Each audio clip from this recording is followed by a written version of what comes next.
Stillman and Company, 102.5, 106.3. The game streaming live on Twitter, Twitch, YouTube, and Facebook Live. We are live today from the Busy Bee Plumbing, Heating, and Air Conditioning Game Nashville studios. Ian is here today. Hello, Ian. What up, what up? So now we got our 53-man roster behind us. We got all of our press conferences behind us. We got what I think, most of the bull crap we have behind us. And now it's the long trudge to the Chicago game.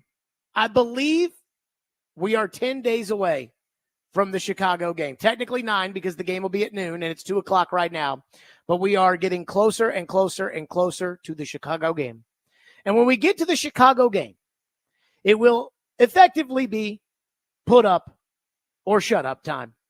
All the months of talking and all of the sunshine pumping, the toxic positivity, or if you're a hater of this program, the toxic negativity, whichever one you want. That's all going to be proven right or wrong. And it starts with the Chicago game. I was talking yesterday to somebody in the local media who said to me, gosh, this team, it's just so boring.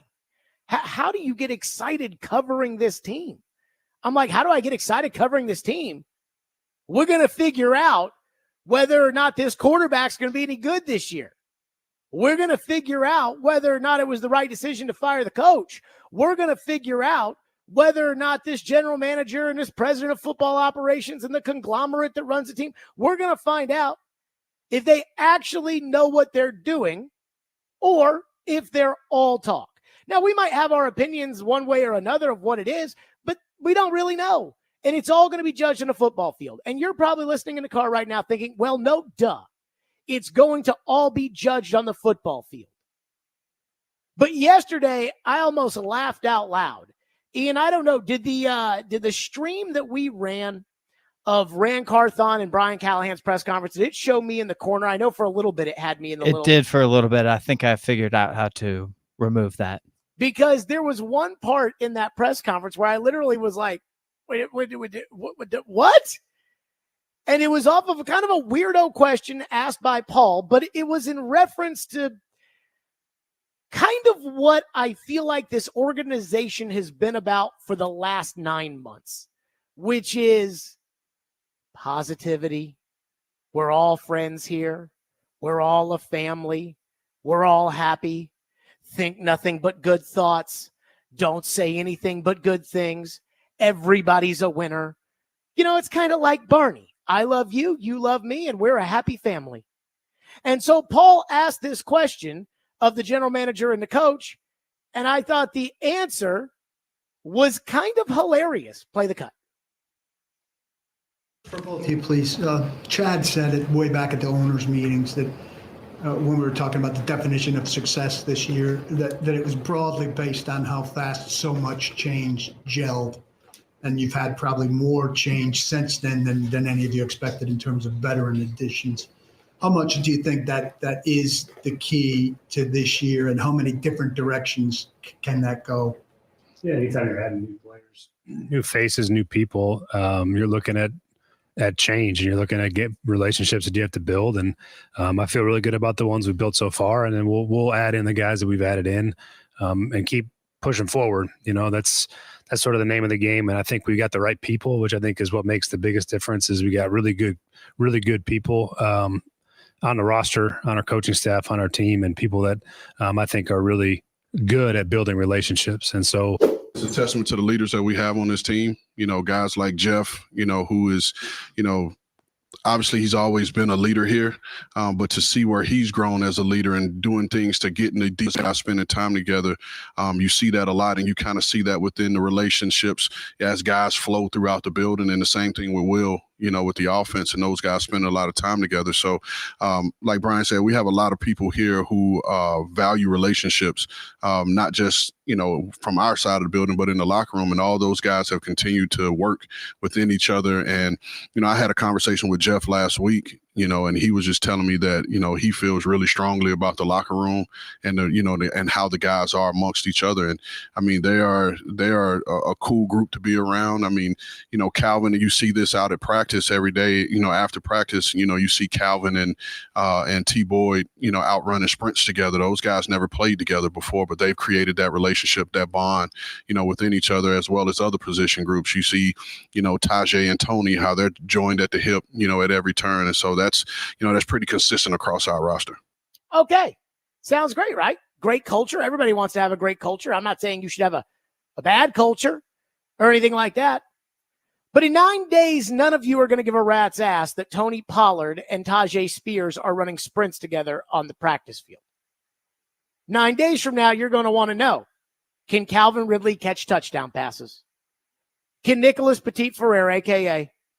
PT, can he block at right tackle? And I kind of think that the people that run the Titans, Brinker, Carthon, Callahan, in whatever order you want to put them, I think that when I joke about all this sunshine and rainbows and group hugs and everybody's hands in the middle and we're all happy and we're all a family and everything's positive, and no, that wasn't bad offense in training camp, that was good defense, Jared. I think that they know better than I do as far as what really matters here, because they're in the building every day. So they have constant communication with ownership and the team president, like the actual CEO of the organization and things like that. So they may hear me say all of that culture stuff. I mean, look, you need to have a good culture, and I'm not saying it's not important, but I'm telling you that the owner doesn't care. The fans don't care. We care about winning the Chicago game. Like, I'm just telling you right now. And I think that they think, well, Jared doesn't understand. We're trying to build something here in Tennessee, and it's bigger than winning and losing. And it's about the relationship between Tajay Spears and Tony Pollard and Calvin Ridley and Tyler Boyd and Will Levis and everybody else and his new special office that he's got and everything. It's more about that. But I don't think these guys know the ownership here like I do and like you do. I've been doing this now for 9 years. I've seen coaches come and go. I've seen general managers come and go. I've seen management structures change over the last couple of years on almost a yearly basis. So I know if you don't win, there will be changes. I know if you don't win, the idea of, hey, this is going to take a long time. We're going to have to start with a rebuild. We're going to have to do this. We're going to have to do that. Things that other ownership groups and fan bases might be okay with. It's not okay here.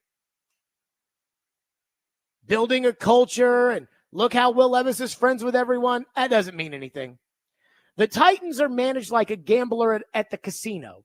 The goalpost is always moving. You just won $500? Well, now they want $5,000. You're down $500?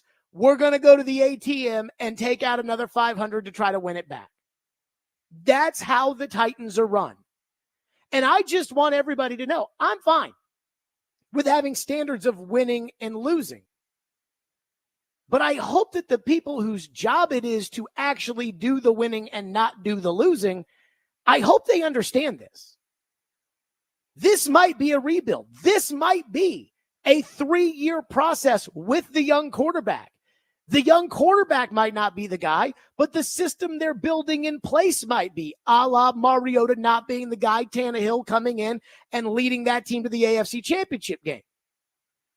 This might be something that no team, that even if Andy Reid was running the team, that no team could fix in 1 year.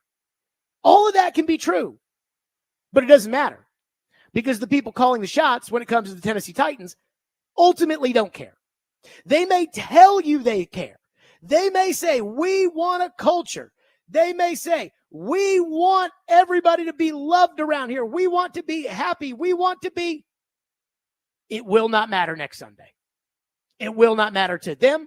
It will not matter to Titans Twitter that's celebrating the Ernest Jones trade like it was the Herschel Walker trade. It does not matter. All anybody here cares about is winning and losing. And the more they win, the more they demand that you win, or else they get mad. Mike Mularkey coached the worst team in the NFL, the single worst team in the league, to a playoff win in 2 years. But it wasn't good enough, and he got fired. John Robinson made 3 straight playoff appearances and was headed for a 4th. A.J. Brown spanked the goalpost. He got fired. Mike Vrabel was considered one of the best coaches in the league and the king of the Titans. Remember, they fired Robinson because they won. No. We've got Vrabel. We should be doing better because we've got the great Vrabel. And he got fired. So I don't know what the hope is, the goal, the success, but all the word fluff, the podcast interviews that got people all excited, hey, we're doing analytics. What are we doing with analytics? I don't know. But he said we're doing analytics, so it'll be great now, Jared. None of that matters. Come Chicago. And yet, I know that, you know that. I think everybody, for the most part, knows that knows the Titans and knows how ownership just changes like that.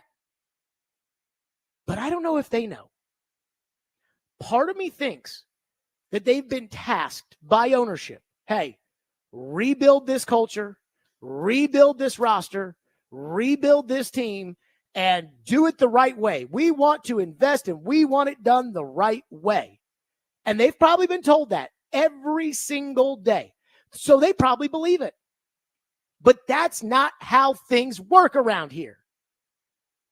The only reason Mike Mularkey got fired after winning a playoff game is because Peter King wrote at the beginning of the year that he thought they had the 4th best roster in the NFL, and all of a sudden every preseason publication thought the Titans should be good. They had Mariota at quarterback. Did you think they were going to go to Foxborough and beat Tom Brady? So guess what? I'm here to tell you, all the fuzzies, look at the culture. Look at the video we put of Twitter of the guys making the team, and just so positive. Enjoy it for 8 more days. Because on day 9, I don't care about it anymore. I know you guys, even though you say you care about it today, won't care about it. And I know the people calling the shots won't either. So I don't know what Paul was referring to that Chad Brinker said, how the team gels is going to define success. I don't know what that means. And when they talk about, we really bringing guys in here new and it's great. They're running sprints together and they're this and they're that and they're, I don't know what any of that means. But I do know this. I don't think you can talk your way out of losing after the Chicago game. I don't think you can talk ownership into that. 615-737-1025 is the phone number, 615-737-1025. So I don't know what Amy or Kenneth or Barclay or the people that run the team, I don't know what they've defined as success for this year. But I know that in their hearts, it is not the happy-go-lucky. We just want a culture and where everybody's happy to go to work. 615-737-1025 is the phone number. And then I think the real question is, so what does actually define success this year? And don't just say finding out whether or not Levis is the guy, because it is more complicated than that. It's more complicated than just, is he the guy? Is he not the guy? Well, if he's the guy, you're going to win football games because that's what makes somebody the guy. 615-737-1025 is our phone number on the program. First, let's talk Window Nation. People are talking about Window Nation. They love Window Nation. Now is the time. It is 100 degrees outside. Now is the time. If you've got inefficient windows, your AC bill is going to skyrocket. Do not let that happen. Get the energy efficient windows from my friends at Window Nation. I've told you, I don't know about all the other window companies. There's a lot of them, but I do know Window Nation, and I know that is a trustable company, and it is a company that I trust. And they got a great deal. Right now, buy 2 windows, get 2 free.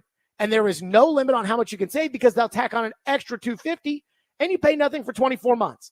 Again, for every 2 windows you'll buy, you'll get 2 free. You could buy 100 windows and you still get 2 free for every 2 you buy. And you get the extra $250. And you pay nothing for 24 months. Sale ends August 31st. So schedule that in-home estimate right now by calling 866-90-NATION or visiting windownation.com. That's 866-90-NATION, windownation.com.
What will success be defined as this year? Is it winning record? I mean, that's the bottom line in this league, or is there something else that has to happen?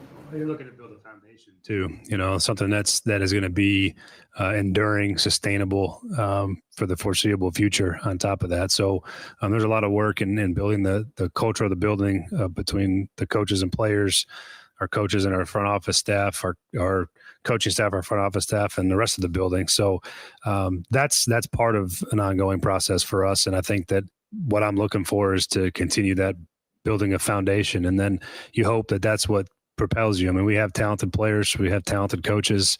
I feel good about our team's ability to be competitive in these games that we have to play, and we'll see how it shakes out.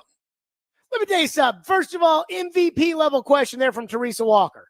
Again, Paul asked this weird question about something Chad Brinker said. With Chad Brinker, he just says a bunch of words, but I don't think he ever actually says anything.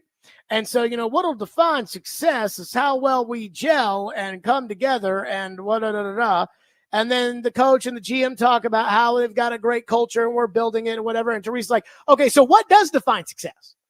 Is it winning or losing? And again, I don't know what the text line's going to say about this, but I know what reality is. If they lose the Chicago game, you won't give a rat's ass how good the culture is. You won't be thinking about building a foundation or anything. You'll be like, we can't block, because I know how this works. Just like I know how ownership around here works. Now, personally, I have very low expectations for this season. Very low. If I owned the team, Brian Callahan would, and I guess Rand Carthon, Brian Callahan and Rand Carthon would have the understanding of like, hey, we tore this thing down with Derrick Henry and Byard, and we should have done it last year, and we didn't because I thought we could put it together for one more year, but then I didn't give you guys any money to go out and get any better players, or I did give you guys money to go out and get better players, and you didn't think you needed the better players. Again, that's debatable. I don't know. The Titans didn't spend any money last year. So now I gave you some money, and you went out and got some better players, but it's going to take time. And even though I just bought, all these players, if it takes time, but we have to come like, I got it. That's how I feel. But I talked about this yesterday. You guys, with your expectations, are much different than me and my expectations.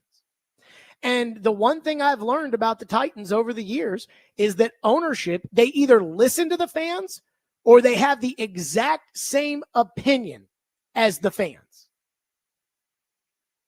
And so while they may want to hear like, hey, it's really important that we get the right culture inside the building with these guys and with everything else, while that may be the case, what's going to happen when they lose and you get mad is ownership is going to be the same level mad that you are, and they won't care about the building the foundation. I mean, that's just, I'm sorry, it is what it is. And if I own the team, I'd look at this team and say, hey, this is what I get for trying to run it back with Tannehill and Henry and 1 foot in, 1 foot out last year and everything else. But again, I don't think the local expectations are kind of what I'm thinking. And the other thing too, and this is where it is the job of the front office and of the coach to, again, you don't have to tell the unvarnished truth, but you need to set expectations appropriately. I mean, Barry Trotz came on the show at the beginning of the hockey season last year and was like, fans, be patient with us. This might be a rebuild. Like, this may take some time. Like, be patient. And then they won more than everybody thought, and it was great.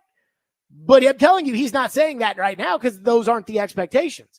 The Titans, whether it's Brinker or Carthon or Callahan, they haven't done anything to slow the roll of the local expectations. Brinker tried to at the Senior Bowl, saying, these things don't happen overnight, but then finished that exact same thought up with, but if our young quarterback becomes a star, it's like, well, now you're getting people excited about that. So then how do they manage the situation when it comes to these, again, what I consider outrageous expectations from the fans? And thus, as I've seen over the years, outrageous expectations from the fans equal outrageous expectations from ownership. How do they manage that? Can they do it? Or would it even be good enough? Again, the goalposts always move around here. That's why I was against firing Mike Mularkey. I know I'm the one who everybody says, you want to fire every coach all the time. It's all you ever do is talk about firing the coach. I didn't want to fire Mike Mularkey. I did not want to fire Mike Mularkey because the way I looked at it was I was a Titans fan. And I remember when Floyd Reese was the general manager, and for the first 5 years, they went to the playoffs 4 times. And to me, that was a great experience. And then things went downhill. Eddie George left. Steve McNair got old. Like, it happens. And it's going to happen to everybody, even though it takes a little bit longer for it to happen to Kansas City because they'll be good for the next 20 years. But it happens to everybody. Sometimes it ran its course. The New Orleans Saints are a great example of that. They had Drew Brees. They were a contender. Drew Brees retired. They're trying to figure it out too. And then through all the years of Jeff Fisher's bullcrap, and then Mike Reinfeldt and Rustin Webster and Mike Munchak. God bless Mike Munchak, but it was terrible football to watch. And then Whizzin' Hunt with Tommy Smith running the deal, and it was just a train wreck. In comes Mike Mularkey. Yeah, he was an older guy. But they won. Like, they won more than they had ever. They got to the playoffs. They won a playoff game. They went on the road. They beat the Chiefs. Like, they won a playoff game, and he still got fired because they moved the goalposts around here. Again, I mean, take it for what you want, but the old man I used to work for said the goal every year was to compete for the playoffs. That's what the goal was. John Robinson, you may not like the draft picks. I didn't like the draft picks. But John Robinson made the playoffs 3 years in a row. They were headed for a fourth, and he got fired. So is making the playoffs not good enough? So what's good enough now? And it's like, oh, no, you have to be better every time. Well, I hate to break it to you. That's not how the NFL works. It's not linear progression. It's not like the Ravens say, well, we got to the AFC Championship game last year, so now we have to get to the Super Bowl or we're going to fire John Harbaugh. That's not how they operate. So I don't know what's good enough around here because it always changes. I just know that the feeling stuff, that stuff, I mean, I don't know what to say about that. One texter says, we already don't care. Just win. But then once you win, you got to win more. That's the Titan way. Once you win a little bit, you have to win more, and then winning doesn't matter anymore, apparently. I don't know. 615-737-1025. We'll go to your phone, 615-737-1025. We'll get to your phones on this. Plus, the one thing that I do think does matter to ownership, and I understand why, and it is not wins or losses related, but it is the Barney stuff, the I love you, you love me stuff. We'll do that next. 615-737-1025 here on our program for Stillman and Company, 1025, 106 The Game.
Is there a different feel maybe around the team, maybe at practice or in the building, you think, now as you have eyes towards Chicago? Yeah, I think you start to feel this. I think these guys are looking forward to their break.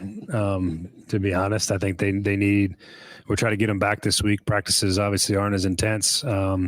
I went inside today because it was so hot, so I didn't want to put them out there in the sun and dehydrate guys and all that. So, we have our eye towards the opener, and I think that's where we're at now. But these guys will take a couple days this weekend and refresh and come back. And usually it's Monday when you really feel it. And there's a whole new energy and intensity to the building and to the players because they know what's coming. It's time to go.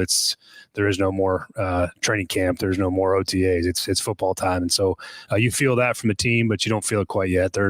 They're measured in their approach.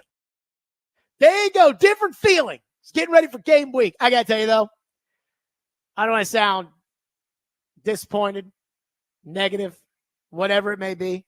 Adam in Portland says in the text line, I'm too negative today. But this is, and as a football fan, this isn't that bad. Because tonight we got Deion Sanders, put up or shut up time for him. Then on Saturday, we got a great game at 11 a.m. We got a great game at night. We got great games all weekend. We got LSU, USC on Sunday. The Monday game kind of sucks, which I'm disappointed in. But we got football. And then obviously 1 week from today, we kick the ball off for real, which is very, very exciting. But it does, as a talk show host, I'm like, oh, well, the Chicago game's so close, but so far. So I've been talking about the Titans culture and the fact that, again, the offseason, there's been a lot of talk, a lot of sunshine, a lot of rainbows, a lot of lollipops, a lot of we're all in this together. Everybody come hug it together. We're building a culture. And see, Jared, this is what winners do. And I'm like, did you think the Titans had a bad culture with Derrick Henry and Kevin Byard and Ryan Tannehill? And I mean, I didn't think they had a bad culture with those guys. I didn't think they had a bad culture with Delaney Walker and Marcus and Lawan. And I didn't think DeMarco Murray. I didn't think they had a bad culture then. But what do I know? But there is one thing that is abundantly clear to me. And I actually think this is kind of a good thing. Or at least it's not a bad thing. At least it's a direction. I think it's obvious that ownership is over the whole Bill Belichick Jr. thing.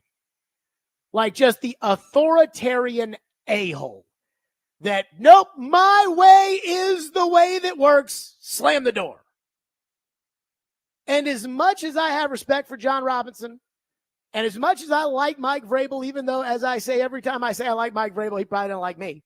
But as much as and I think Vrabel's going to go somewhere and he's going to win. And I think Robinson would do I think if Robinson got a second opportunity, I think he'd do pretty well. While all that is true, I think the Titans have looked at the Patriot way and have said, yeah, that's the Caleb Farley way. No disrespect to Caleb Farley. Shut the door, and I know I've watched the tape. Caleb's the guy, but he's got a bad back. Doesn't matter. And I do think, with Ran and the way he runs things, it's never going to be a shut door and, hey, the GM's busy watching tape right now and it's never going to be that way with Ran. And I'm not saying that makes Ran a good general manager or a bad general manager because, again, we've seen guys that are complete a-holes win and we've seen the nicest guy in the world win. I mean, it happens. And generally speaking, we're a lot happier when it's the nicest guy in the world. But it's never going to be the way that it was. It's never going to be that way with Rand and Brian Callahan. It never will be. And those guys are not built that way. And I do think that ownership specifically said, we don't want this New England Patriots stuff anymore. We've had enough of that. And I do think if you're going to quit the Patriot way, you got to quit it completely. You can't just quit it a little bit. And so that is obvious with all the nice guy and sunshine and group hugs and everything else that's going around. Phone lines driven by WilsonCountyHunter.com, 615-737-1025 here on the program.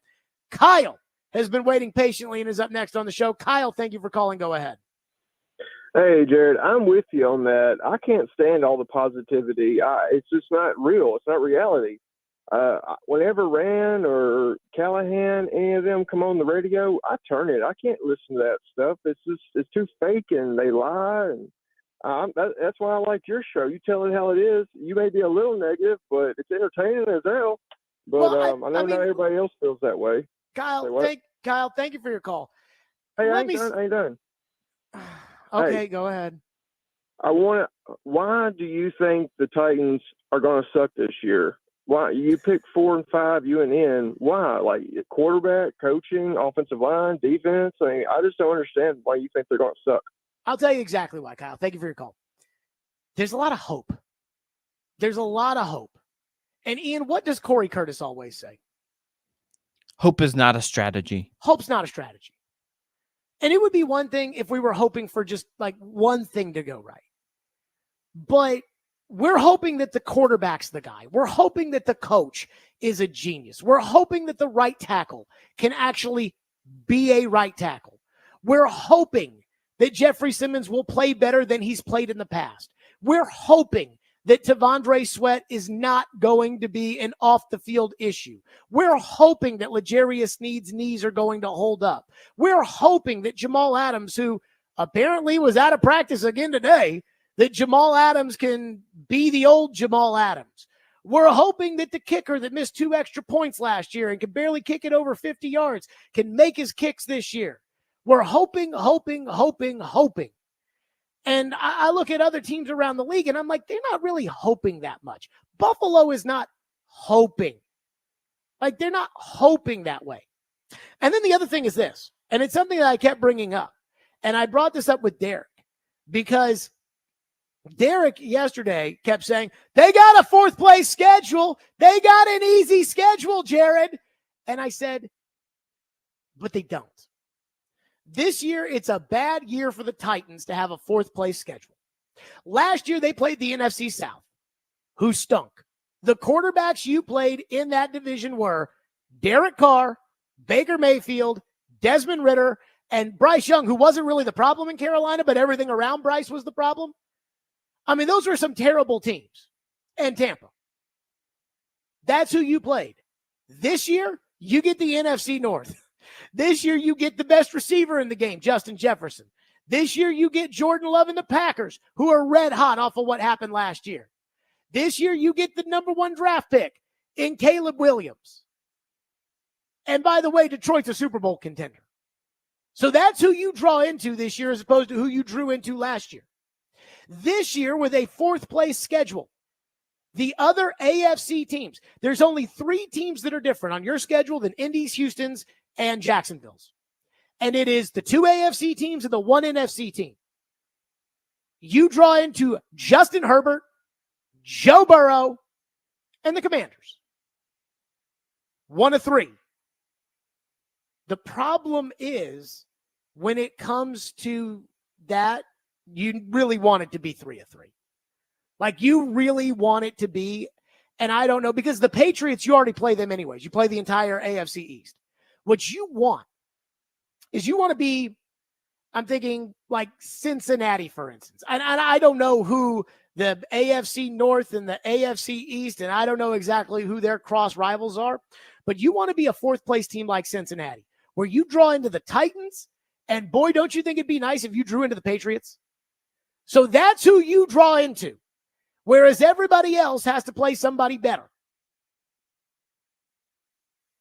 So, I mean, that's kind of the difference. There's way too much hoping, and it's a tough schedule. You play the number 1 pick in the first week. They're going to have a packed building. They're going to have a raucous crowd. I mean, my cousin is a Chicago Bears fan. We had a brunch at my parents' house on Sunday, and my cousin's like, oh, yeah, we're going to kill the Titans.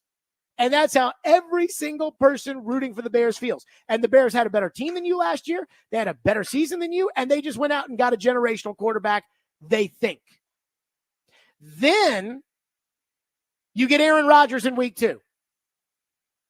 Then the Dolphins a playoff team, the Packers a playoff team. Like, that's a hard schedule with good quarterbacks. And when your first 4 games, the worst quarterback is making $53 million a year, that's when you know. Ugh. It's going to be kind of tough. Adam in Portland says, Jared, you are too negative right now. There should be 0 negativity until we lose. Okay. Zero negativity until they lose. Then it's Jared Stillman season. Do your thing. But this constant negativity is something you should simmer before the season. The Titans have made good moves. Let's see if they work. Was I not positive about the performance against the Saints on Sunday, even though it was their backups? Was I not positive about the Ernest Jones trade, even though I had never heard of that guy? And by the way, it's okay to admit that you hadn't heard of that guy either. Ian, had you heard of Ernest Jones before all of this? No, I don't think so. I don't think anybody had heard of Ernest Jones. And now it's like, oh, Jared says you don't even know who that is. Right. But all the paperwork says he's good, so I'm going to assume he's good. Tyler says, why does Nick Folk continue to get pot shots from you? The guy missed one actual field goal and was 5 of 6 over 50, and you still keep killing him. Because, Tyler, football is about winning and losing. And Nick Folk missed 2 extra points last year. In both games, you went to overtime and lost. Wasn't one of those the one that Tannehill had to hold, though? He said afterwards, don't make any excuses. So that's just because he's being a pro. Well, I like my kickers to make the extra points. Mm-hmm. Backup holder in there. Emergency holder. I mean, don't you... Now, again, Craig Ackerman, this was Craig Ackerman's last stand, which I was right about, and everybody wanted to say I was wrong, and then oh, no, Jared, you're right. But Craig Ackerman's last game, they probably should have practiced the backup holder just in case. However, it would have worked one way or another. Josh from Dixon says, come on, Jared. So it's okay for the Titans to just make the playoffs for you, but it wasn't for the Predators. Also, were you not one of the ones that wanted Vrabel fired? I'm pretty sure you said the same about John. Guy said John Robertson. Boy, that's a really loaded text message. Let me start with this. Ian, were we calling for heads when the Predators lost the playoffs? What do you mean, heads? Well, this guy says it's okay for the Titans to just make the playoffs, but it wasn't for the Predators. The Predators made the playoffs. They got beaten 6 games in the first round. No, I thought he said the opposite. I thought he said it was okay for the Preds to just make the playoffs, but not the Titans. I'm reading the text. It says, come on, Jared. So it's okay for the Titans to just make the playoffs for you, but it wasn't for the Predators. And was I happy that they lost to Vancouver in 6 games when I thought they could have beat Vancouver? No. But I didn't say, Andrew Burnett sucks. I was not saying that. Then it said, also, was you not the one who wanted Vrabel fired? I did want Vrabel fired. I wanted a clean house. I wanted to start over. I wanted to just blow the whole thing up. And then I'm pretty sure you said the same thing about John Robinson. Wrong. I said the opposite about John Robinson. I said the guy's screwing up, but he had won enough because to me, winning matters. I don't move the goalpost. I don't get a number 1 seed in the AFC playoffs, lose, and then all of a sudden demand to be in the Super Bowl the next year. And if not, I fire the GM. I don't do that. Now, did Robinson have some explaining to do? And did he, was it hot seat time? Sure. But fire? No. And I did not say that. 615-737-1025 is our phone number, 615-737-1025. Coming up next, Charles Robinson had some interesting little nuggets on Ernest Jones, the guy that we had never heard of. We'll get to that next. And it's a red flag, but I don't think it's a end of the world red flag. We'll get to that next. Stillman and Company, 615-737-1025 here on our program. Tune in to 93.3 Totally Hits Nashville this Saturday for MTSU football. The Blue Raiders will open the season at home and take on Tennessee Tech. Pregame at 4:30. Kickoff is at 6. And coverage is also available on the 93.3 FM Totally Hits Nashville app and at totallyhitsnashville.com.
concern you when they're so out on him and the price tag is so reasonable? Well, no, I'm not, because, I have my intel. I worked in that building for 5-6 years, worked with Les for 9 years. And so I feel comfortable with the information I got out of there and the player that we were bringing in. He talked a little bit about the knee just now, but from your understanding, what was the situation with it? Well, not to violate HIPAA laws and talk about, his medical, but again, their head trainer, Reggie Scott, was trained under Todd Torricelli. When he first came into the league. Their director of rehab, Byron Cunningham, was one of my closest friends. So in terms of getting the medical and understanding where the knee was, we were fully comfortable and knowledgeable of what it was and what we need to do for him to keep him going. I thought a very fair question right there from PK, which is a little concerning to this Ernest Jones. I mean, he looks like he's a really, really good player, but then all of a sudden it says with Ernest Jones, it says that they'll give him away for nothing. And I mean, what's the deal with that? Rand says, nope, not worried about it. Not worried. He's got his intel. Charles Robinson was on with Robbie and Joe this morning. They asked him, so why Ernest Jones? Why'd the Rams just give up on him? Here's what he said. I don't know how public they're going to be about this, but I think they expected him to show up to camp in a little bit better shape, and he didn't. And I think they were upset about that. I think, he was a little bit over the weight limit that they thought he would be at when he got into Rams camp. And, I think they were not pleased about it. And, he started camp kind of under a situation where, I don't want to say they were immediately looking to move on from him, but, I think that was a motivating factor. And, the reality was he was getting cut. They were going to cut him at the end of camp if they did not trade him. Again, I think it's a little bit of a few different things, just not wanting to pay him, retooling the defense in a way that was different in terms of what the priorities were going to be and, where they would want to devote money. But I absolutely think that, they expected him to show up to camp in better shape, and he didn't. And, that was part of the reason why they ultimately ended up moving on from him. They didn't think he was in good shape. They weren't going to pay him. They were going to cut him anyways. They didn't. Those are kind of some red flags. So I was thinking to myself, like, okay, let's say Charles is right here. And that Ernest Jones, who was a captain and was a leader, and he shows up out of shape when he's sitting there talking about a new contract, and then, his knee's hurting, and he's, can we really believe in this guy? We don't even want this guy around here. And the Rams just got rid of him. Should that be something that should make all of us say, well, you did get him from Temu? And I'm going to say no. I'm going to say that Ernest Jones, just as easily as Charles can say that that the Rams weren't happy with Ernest Jones, I could argue that Ernest Jones might have not been happy with the Rams. Not that I think that's a good sign, but the body of work is that the guy goes in and plays and has gotten better and is a starting inside backer and is and so in this case, I'm going to give the Titans the benefit of the doubt here. And I'm going to say he was voted a team captain. I can't imagine that he really doesn't put in the effort or the work. But this is probably this goes into the back of the mind kind of thing. Like, yeah, the Rams are going to cut him anyways. They were willing to lose him for nothing. Like, they're not upset to see him go. Sean McVay asked about it by the media, just said, Sean, are you going to go get somebody to replace him? No. Like, that's kind of a concern when the person that they were with before absolutely doesn't want them. But it's not like the Titans really gave up anything to get this guy. This isn't Julio Jones, where the Titans took on $15 million back when I believed in the salary cap. By the way, did you see what the Cleveland Browns did today? Cap. But this isn't like where they took on $15 million and gave up a second-round draft choice. This is like they gave up the equivalent of a seventh-round pick, and the guy's making the same money that Elijah Molden would have made. And so if the guy stinks or he's a bad attitude guy or he's something like that, if he's Tier Tart, where for 3 years he was everything he was supposed to be, he was a good player, he was a hard worker. Tart won the off-season Worker of the Year award or whatever. got to park up front at training camp. And then all of a sudden, when it was time to get paid, Tart had his head buried up his ass. If that's the problem with Ernest Jones, then the Titans can do the exact same thing they did with Tart. Hey, just cut him. I mean, it's not like the guy's making a lot of money. It's not like they have a high pick invested in him. And you just go back to what you thought you were going to be with Jack Gibbons sitting right there.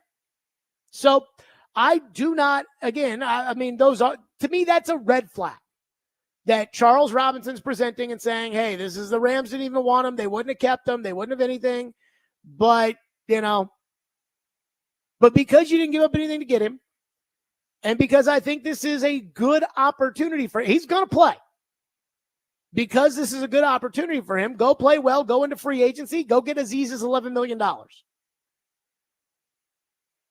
I think it's worth the risk. And if it doesn't shape up, then we'll say, well, we were warned ahead of time, move on. And I think they'll be okay in that regard. And if it explodes and he's the player he was last year for the Rams, great. So I don't have a problem, again, even with some of the Rams aren't going to say it publicly, but I'm not sure I have too much of a problem with that.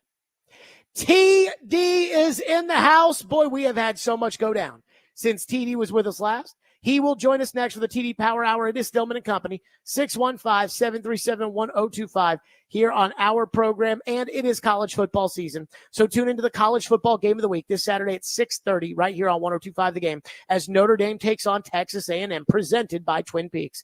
Take your tailgate to Twin Peaks, home of 29-degree drafts, and, of course, wall-to-wall sports.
Stillman and Company, 1025, 1063 The Game, streaming live on Twitter, Twitch, YouTube, and Facebook Live. We are live from the Busy Bee Plumbing, Heating, and Air Conditioning Game Nashville studios.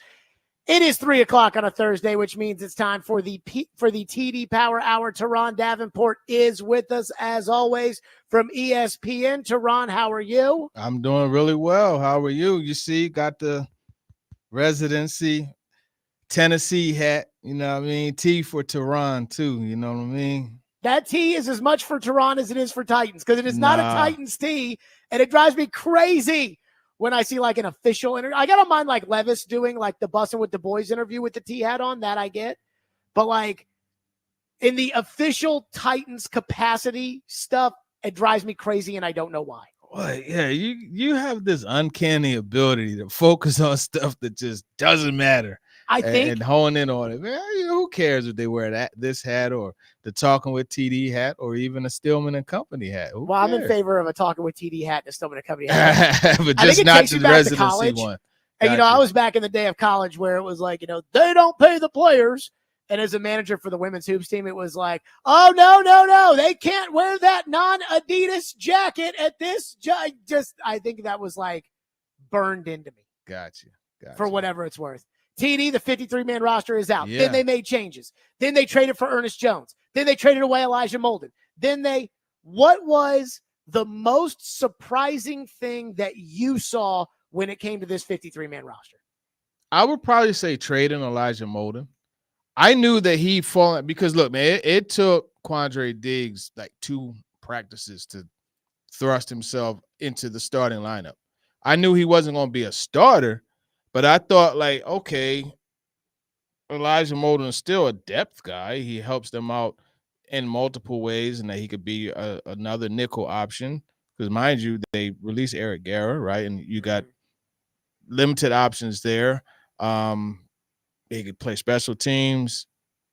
He's also a safety, but they released him. So I would say, traded him. I would say the Elijah Molden one was probably the biggest one that surprised me, and go figure, right? You know, he went to Titans West over there with the Chargers. Is there somebody with the Chargers, by the way, that's been with the Titans the last couple? This is very Arthur Smith of them, and I can't off the top of my head think that there's. I don't believe. I know obviously the Hassan Haskins, you had that familiarity, you know, with Jim Harbaugh. I know Jim Harbaugh was really big on Christian Fulton, and that he kind of spearheaded that let's go get Christian Fulton thing. I can't think of any coaches. I can't think of any. Looking here. No, I don't see any ties whatsoever. So when it comes to Molden on that front, I'm with you about the fact that I looked at Molden and said, okay, you know, again, I don't want Molden starting on my team, but I do think Molden is a backup. Like, I think Jack Gibbons being, and I don't want to say demoted, but with Ernest Jones going in and Gibbons going to backup, I think that is his spot. Like, he's a good backup, and I think Molden is a backup. And I looked at Molden and I said, okay, he can play safety, he can play corner, he can play special teams. You know, if you have to, he can get out there, and it can't be worse than some of the guys they may call up. But then I saw the report from Justin Mello that said that Molden was unhappy and wanted to trade. But then I saw the fact that Ernest Jones' money is the exact same amount of money, which makes sense, same draft class, as Elijah Molden. And then I thought, okay, was this hey, we had our number kind of set, and in order to make it work so that we're at the same place we thought we'd be, let's ship out Molden? Or was it a Molden came to us, upset about Jamal Adams, upset about Quandre Diggs, and it was like, okay, let's find him somewhere else to go? Yeah, I mean, first off, is it really a report to say Elijah Molden was unhappy? Like, it's like saying I was hot today out on the practice field. Like, of course he's unhappy. They went and signed a couple veterans on a year where it was a prove-it year for him, and he felt that he was a starter. So of course he's not happy. I would say that that's more of a move that was just done to where opportunity presented themselves. They saw that they could get a guy, you know, a pick for a guy that they didn't see having a big enough role on the team to maintain. I think that's really what it boils down to. TD, what do we make of the 5 tight ends? And I actually think it's pretty smart what they did yesterday to release Nick Vannett and saying, no, Nick Vannett's just going to come back because he's a vested veteran that they could release and just bring right back as opposed to having to waive and somebody else could claim.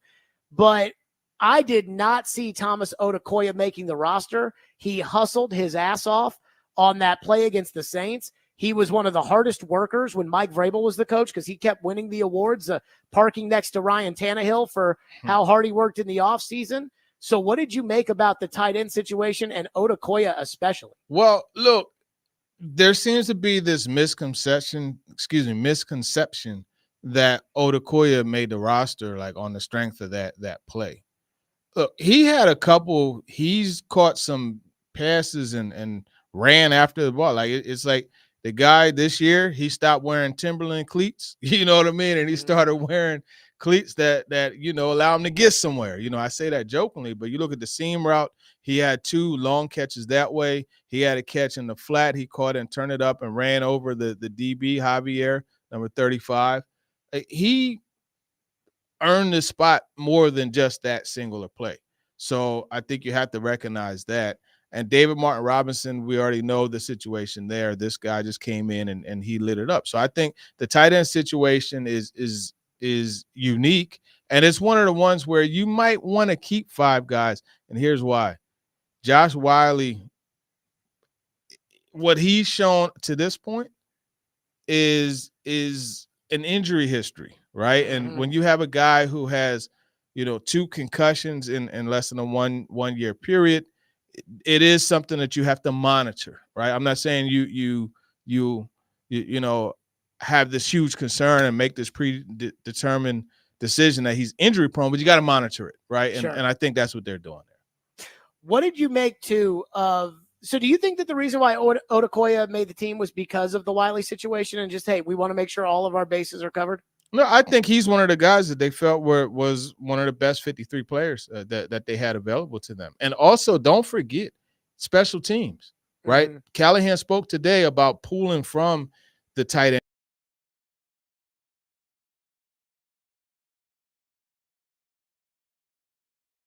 end group situation. I wasn't shocked that Farley didn't make the team. Although when he knocked that guy's helmet off, I got up. I was sitting there watching the game in my living room, TD, and I was like, Caleb Farley, you go, son. Like, you go. But I wasn't surprised he didn't make the team. I wasn't surprised Eric Garrett didn't make the team. I wasn't surprised Trey Avery didn't make the team.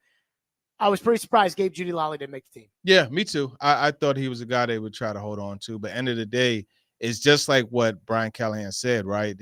Every team has those guys that they feel won't make waivers. And you just got to kind of let the process happen. And it turns out, he was able to pass through and he's back. So I was surprised, but I would say this, and he's a good example of why you never get too high, right? And you don't get too low also because he's a guy, like I was mentioning him, hey, he's having a good OTAs, good minicamp. Let's see what happens when the pads go on. And it didn't show the same, when the pads went on. And here we are. Did you think, first of all, congratulations, you breaking a little news yesterday about Rashad Weaver. Oh, I saw you. Today, Brian Callahan said that they'd like to bring Weaver back on the practice squad. Were you surprised that even though they claimed an edge, that it was Weaver that was the first guy out and not Murphy that was the first guy out there? No, and here's I don't know what it was. I don't know if he just seemed uninspired. I'll say that way.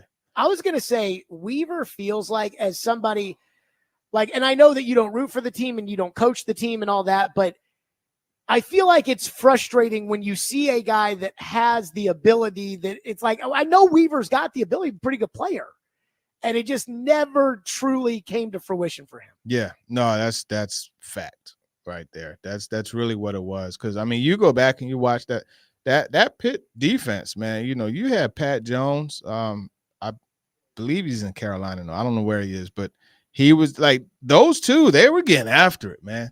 And then you watch him at the Senior Bowl, and then he came here, and he had a solid first year, and then it just kind of like plateaued. And I don't know, the extent, but it just seemed like there was something going on this year.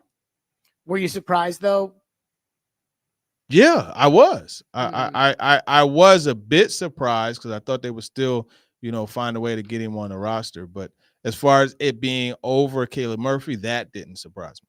Now, the last one I got to ask you is this. Okay. Malik. Yeah. If there was not a deal for Malik, would Malik have made the team or not? Because yesterday, I mean, Ram put it out there and said Malik earned the opportunity to go be a backup somewhere.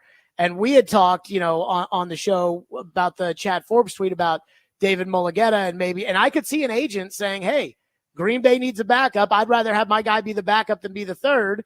And he's a pretty powerful agent. And if I correct in this, I believe Mulligetta and Rand, that was a kind of a big deal on the Ridley front. And so it's like, hey, Malik has done everything you've asked him to do. He can go be a backup. You can go get a future Jalen Harrell or James Williams kind of player by getting that pick. I think Malik would have made the team if they had not made the trade, but everybody tells me I'm stupid for that. So what did you make of the Malik situation? I think he would have made the team. I had him on my 53. I think it was just as solid that they did, for Malik. I don't think it was for David Mulligetta. I don't believe Mulligetta represents Calvin Ridley, though. I don't Really? believe it. I'll double check. But either way, I don't think it was just a solid for Mulligetta. I think it was one of those things where, it fell into place, right? We know that Chad Brinker has the relationship with the Packers front office, and they talk, right? They talk. That's how the Titans found out, Ernest Jones was going to be available, right?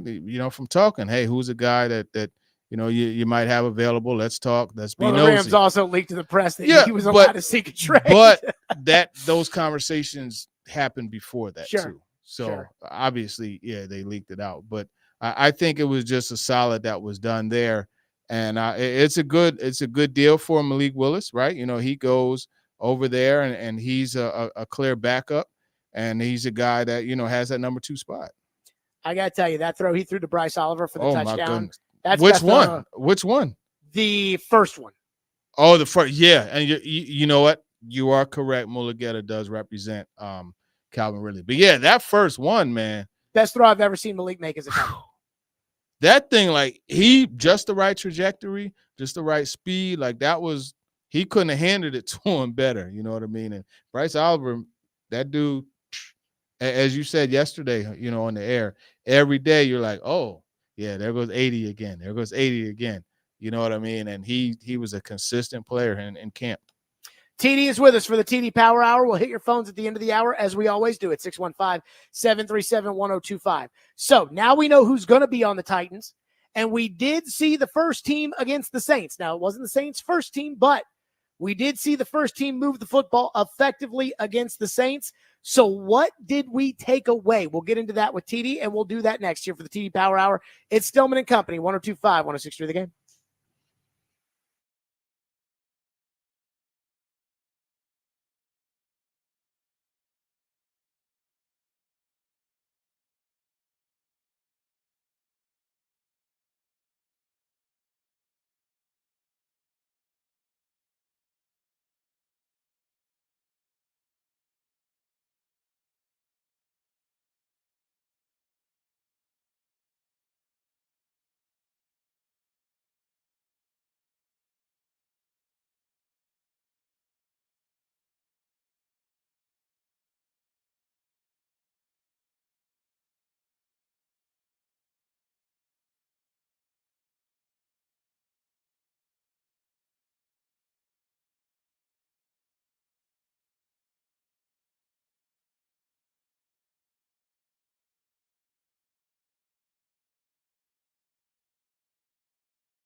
Steve indicated he was full today.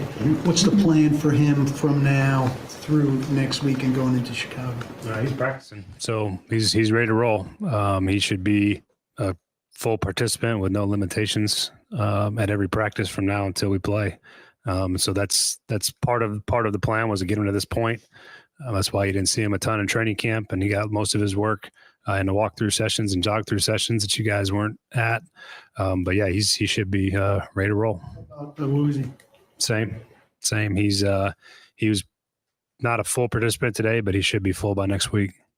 Bring the corners back, get them back in there, and add Ernest Jones in on defense. And couple that, TD, with the performance that we saw on Sunday at New Orleans from the first team of the Titans, specifically on offense. What do you make of all of it? Let's start with the New Orleans performance. Yes, it was the Saints' backups, but they can't control who the Saints played. Offensively, they were creative. Everybody got a touch here and there, but they were effective at moving the football. They blocked well, including the right side of the offensive line. How much do we take away from that, TD? Yeah, I think the fact that they were catching bodies, right? Your guy, your favorite player in the world, the guy you call PT. I was wondering if it was PT or Radens. It could have been either one you're talking about. They both caught bodies, and J.C. Latham was getting bodies. I think, the only one that didn't catch one is Lloyd Cushenberry, but he was still – he's aside. You don't have to worry about him, right? Well, he got out on one of those vignette screens and murdered somebody. Oh, okay. I missed that. So even he got one. So there you have it right there. David Martin Robinson got one. The point is there's a physicality that's still present. And I think that's something that you have to take note of, because everybody is saying that this team is going to be, some passing finesse type of team. No, they're still going to be physical. And remember, Brian Callahan, when he first got here, and this is something I said before, he said, don't get it twisted. There's still going to run the football, and he said that he is looking to continue that tone of physicality that has been established over time here in Nashville with this team. Do you buy, I love Corey Curtis to death. I love Corey Curtis to death. I mean, and being on the Titans network, he did a great job, but he said on the broadcast on Sunday, he said, going into the training camp, they wanted to hope that they'd come away with, somebody that they could put at right guard and right tackle. But now they've got somebody that they feel good about at right guard and right tackle. And I kind of popped up and said, whoa. Feel good about right guard and right tackle.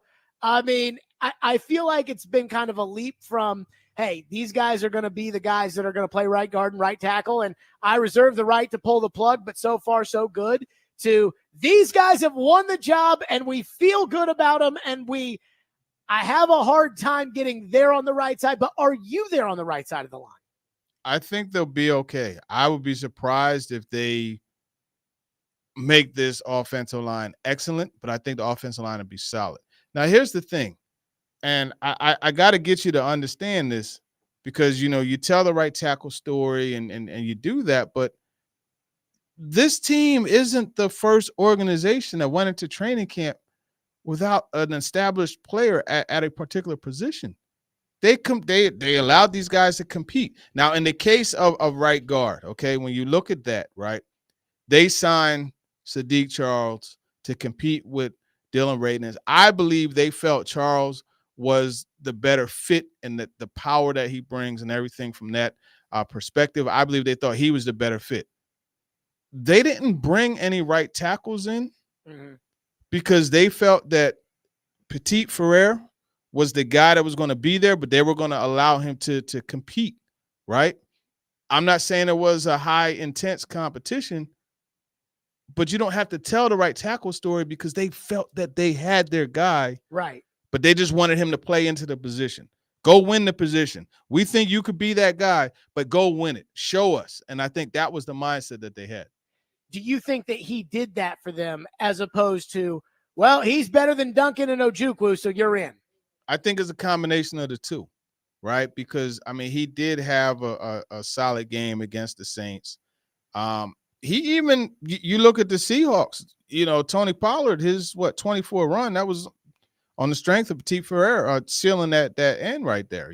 So you do have that. I would say yes. I think it's something where he went out and he won the competition. And end of the day, like, it's not his fault that the competition wasn't fierce. Mm-hmm. You know what I mean? All he had to, it's just like, people say, oh, well, you got a 6-0 record, but all you did was play teams that aren't good. It's not my fault. I just got to go out and knock the blocks down that are ahead of me. And that's what it is with Petit Ferrer. I have a take that I thought a lot of people were going to be upset about, TD, but I don't think anybody's been upset about this. This is just me. Okay. I think Tony Pollard's the best player on the offense. Woo. And I think that Tony Pollard was clearly, we talk about this with like ACL injuries. I don't know if this is a broken leg thing or not, but he looks to be the Tony Pollard he was for the meat of his tenure in Dallas, maybe even better than the Tony Pollard that he was last year in Dallas. And I think if this team's going to get off to a good start, it's going to be kind of easing the young quarterback in there and running the ball a lot with Tony Pollard. Spears is still a big part of it, but I want the ball in the hands of the best player on the offense, and I think that's Tony Pollard. I don't know that Pollard's the best player on the offense. I don't know that I could pick a guy that's the best player. Like, if I'm a defensive coordinator, I'm not going in saying, I got to stop so-and-so. And that's not a bad thing, by the way. So I will agree with you on this. Tony Pollard right now is ahead of Tajay Spears in the pecking order, so to speak. But I still firmly believe that they're going to rotate those guys. They're both going to get their catches and carries. I also will say this, that I agree with you on. Another year removed from that injury, you're seeing the Pollard that you saw in Dallas. I tell you something funny, right? You remember that game where the 49ers eliminated the Cowboys? The one isn't that where Pollard broke his leg? Right. Where Zeke snapped the ball at the end of the game, or whatever the crazy play they tried to run was? Yeah. You know who the guy that killed him was? Hold on, let me guess. Aziz Al-Shire. Oh, okay. Crazy how things work. But yeah, I think it's going to be an interesting group of weapons that they have. You can't forget about Ridley, and I know you like the running, but I think another thing that's going to help Will Levis, this young quarterback, is a guy like Ridley who can get you the yards after the catch. I think Boyd also, just his ability to get open.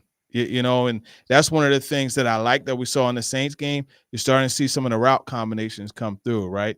You had Burks run the arrow route, and Boyd run the arrow route, and Ridley came underneath. You know what I mean? Underneath that deep arrow for the deep in breaking route. You had Burks run the clear route and Boyd run the corner route. You're seeing those things start to come together. You saw the screen pass. I think the best weapon on this team is going to be the play calling. That's the way I look at it. And then finally, the Ernest Jones trade. I mean, I don't know if you heard me on whatever day it was they made the deal. I think it was Tuesday. And I kept saying, somebody tell me what's wrong with this deal. Somebody tell me what's the catch here? They got a starting inside backer with 145 tackles with 4.5 sacks last year, who was a team captain. Simple. It's pretty simple. Timu. The position doesn't have value. Like there's Aziz got $11 million. Understand what I'm saying. There are certain organizations that there's certain coaches that value that position more than others do. Guess what position the head coach of the Houston Texans plays? D'Amico, yeah. Exactly. You know what I mean? So, sure. and I tell you this is like, if I was a fan, I would challenge Kenneth Murray Jr. and Ernest Jones IV. I would say, I want to see you guys be the same type of linebacker duo that Patrick Willis and Navarro Bowman was. I want to see you guys. That is high quality. Right. But hey, look, if I'm a fan, I'm shooting high, right? You know what I mean? Shoot for the moon so you land with the stars. That's the way I would look at it. But I think when you look at and the reason why I mentioned them is because that's who came to mind quickly when you talk about an organization that values that position, right? And that's what this Titans team, they value the position. You look at Patrick Queen and you look at Roquan Smith. Those are guys with the Ravens. Like Denard Wilson has pulled some of the things that he saw, right? And that's something that he saw. Those were guys with the Ravens that made that defense go. And I think that's going to be a similar case here with the Titans and those two. So the value for the Titans at that position is different for the value for the Rams at that position. And it's no coincidence because when I asked Jones about the knee, he said, "Oh, that was maintenance. They were telling me, I'm able to go. They were telling me they were holding me back." Guess what happened? He came in at 8:42 on Tuesday and practiced Wednesday and practiced today. Full participant. Make of That's that more what you will. practices than Legarius Need. Hey, look, that's a different creature, and that's why I asked him yesterday, like, how are you, like, what style learner are you? You know what I mean? And that's why I asked Callahan about Snead again today, you know what I mean? Because you have to be able, if you're not getting those reps, you got to be able to get those mental ones. And he's a guy that apparently he learns well that way, along with walkthroughs. All right, I'm going to put you on the hot seat here. Okay. Rank them. David Long Jr., Azeez Al-Shaair, Ernest Jones, and Kenneth Murray. you know who I'm going with first. David Long Jr. I'm going David Long Jr., Ernest Jones, Azeez, Kenneth Murray. I was close. I actually had him ranked. Like, if you're looking at the stream, you can see it. I had him ranked on this piece of paper. This is what I was expecting you. David Long, Ernest Jones, and then I had Kenneth Murray ahead of Azeez. No, I think Azeez brings that coverage aspect. I mean, like, I've seen Azeez carry a tight end down the seam. You know what I mean? I haven't seen Kenneth Murray do that. Of course, I've watched more of Al-Shaair than Kenneth Murray, but that's what we got to see from him before we're able to say that he's better than those other ones. TD is with us, 615-737-1025. We'll hit your phones at the end of the hour, 615-737-1025. I do see all of you in the YouTube chat arguing up and down about 10 wins, 6 wins, 7 wins, 5 wins, 9 wins. So what does define success for the Titans this upcoming year? TD weighs in next. Stillman and Company, 1025, 1063 The Game.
What will success be defined as this year? Is it winning record? I mean, that's the bottom line in this league, or is there something else that has to happen?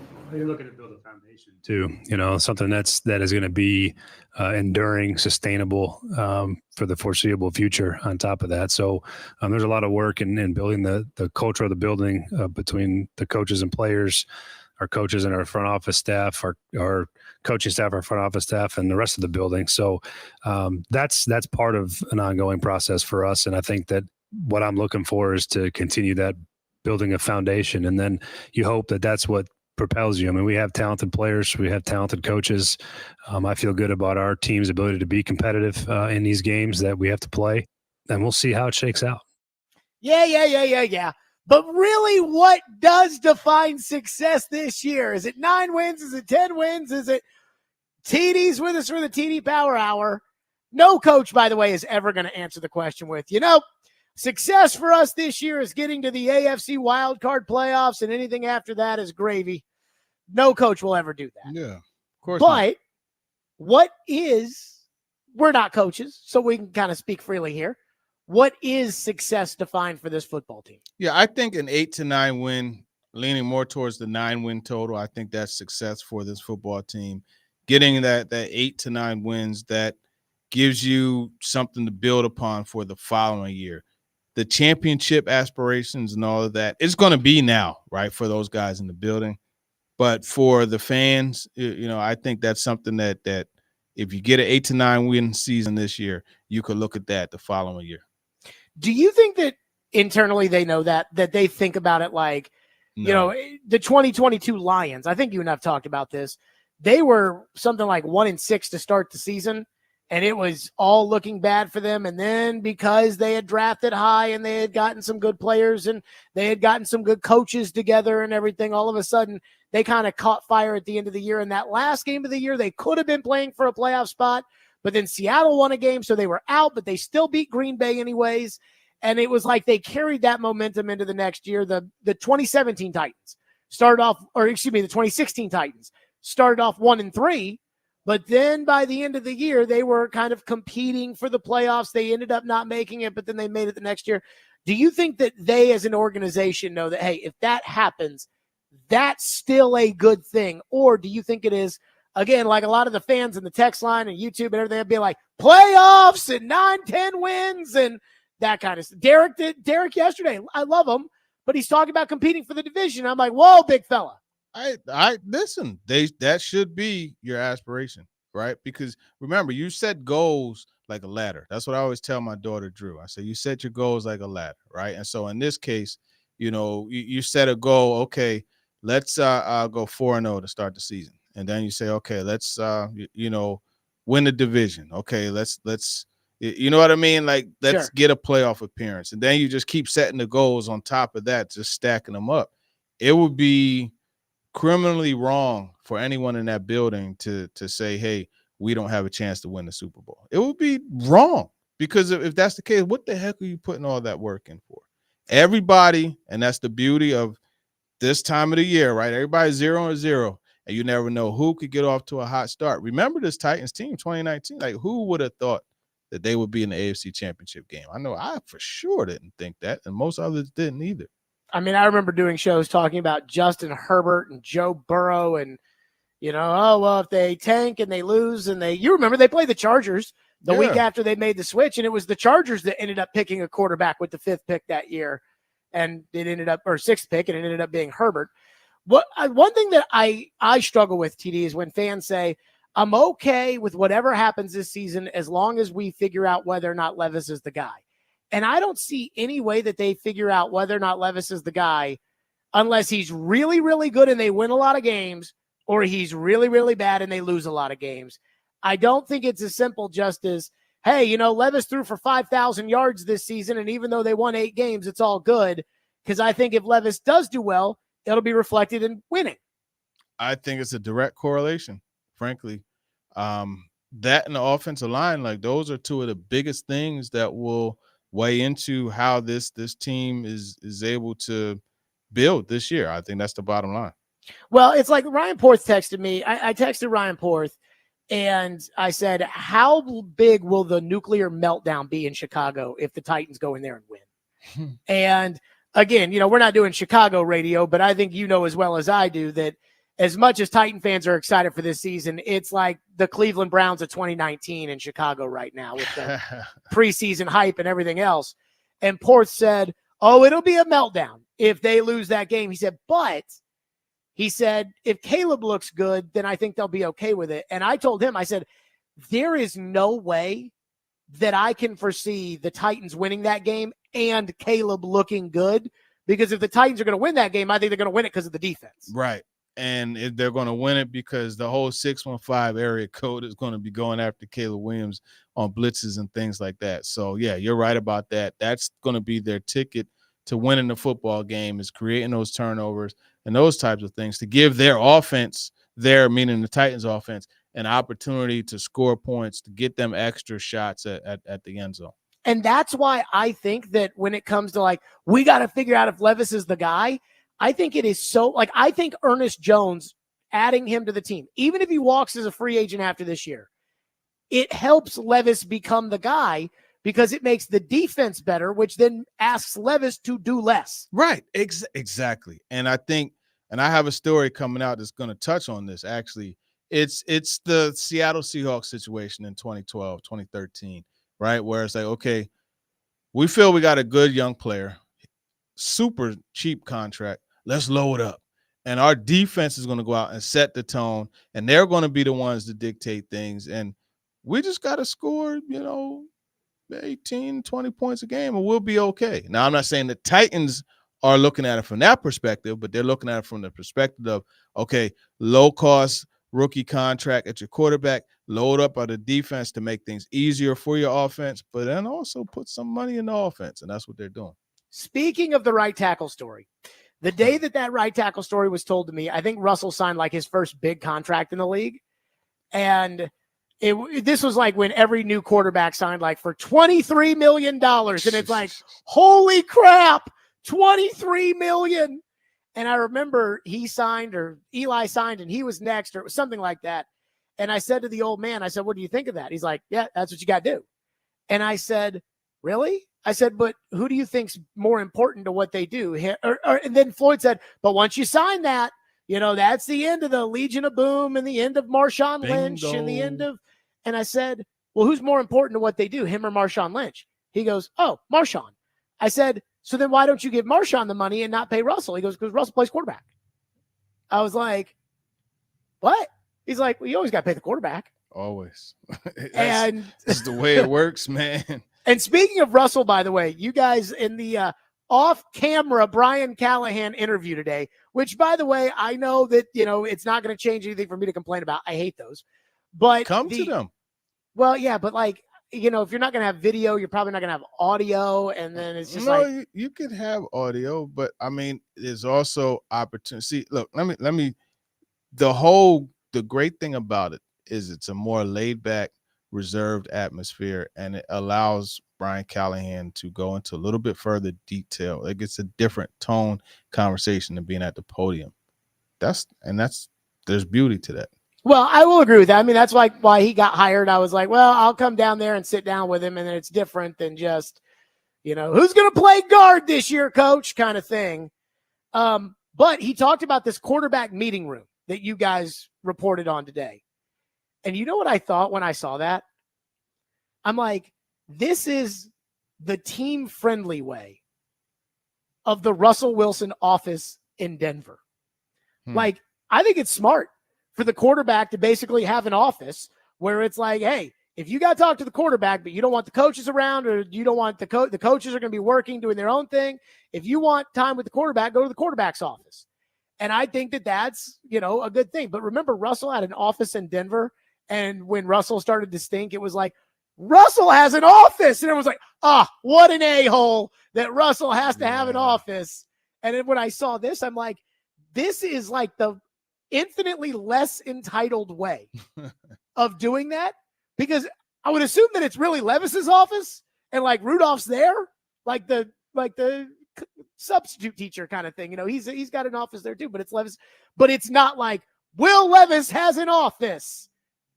which I just love. It just tickled me to death today. Yeah, no, it's I see what you're saying. I think it's a great idea, right? To give them uninterrupted, pure opportunities. How many times did we talk about DeAndre Hopkins and Will Levis watching film together, right? And why that transferred to the field and how it did. I think to allow for that to be there and be an area where they could have uninterrupted conversation and bonding, I think that's a great thing. And they all need to be in there watching film together. But not Russell's office. That was bad. All right, your Yeah, phone's everything for TD. about that was just bad, though. It was weird. TD's with us, 615-737-1025. We're to your phones next, as we always are here on the program. 615-737-1025. Do you love football as much as we do? Of course you do. And that's why my friends at FanDuel Sportsbook, America's #1 sportsbook app, my official sportsbook app, that's why they've got something for you. Now through September 22nd, all FanDuel customers can bet $5 and get a 3-week free trial of NFL Sunday Ticket from YouTube and YouTube TV. And then with a YouTube TV base plan, you'll be able to watch every regular season Sunday afternoon game out of market, just like I do. All you need is a Google account and a current form of payment, and you can cancel at any time. Visit FanDuel.com/JGM to download America's #1 sportsbook. And again, that's my official sportsbook app, FanDuel.com/JGM. 21 and over and present in Tennessee. Full price of NFL Sunday Ticket will be automatically charged seasonally after free trial. No refunds. Terms, restrictions, and embargoes apply. Gambling problem? Call the Tennessee Red Line at 1-800-889-9789.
Stillman and Company, it's a TD Power Hour. Teron Davenport is with us as always. TD, it's time for the TD question segment. Do you have a thought, or do you want to go to the people? No, to the people, man. To the Phone people. line driven by WilsonCountyHyundai.com. Adam in Portland is going to kick us off here. Adam, always good to talk to you. Go ahead. All right. Well, sometimes good to talk to you. So, TD, here's my problem, man. If you would, I know you listen to the show all the time too. There was a call earlier that instantly jumps in and starts telling Jared how smart he is for saying it's good to be negative, this and that. Ridiculous. The most ridiculous thing I've ever heard. And Jared, like, sometimes I agree with him. He has moments of levity. I know he's a fan, so I try to cut him some slack.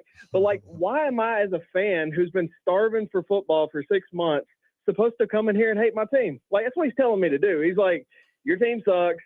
Like, you're already, like, you guys are being, like, overly optimistic, overly positive. Why can't I'm 0-0 just like Patrick Mahomes, man? Like, why can't I ride that? Like, I feel like it almost breaks down to, if our head coach is good at calling plays, we'll probably have a pretty good team. If not, it's probably growing pains. But, like, why do I have to hate my team? That's my big question.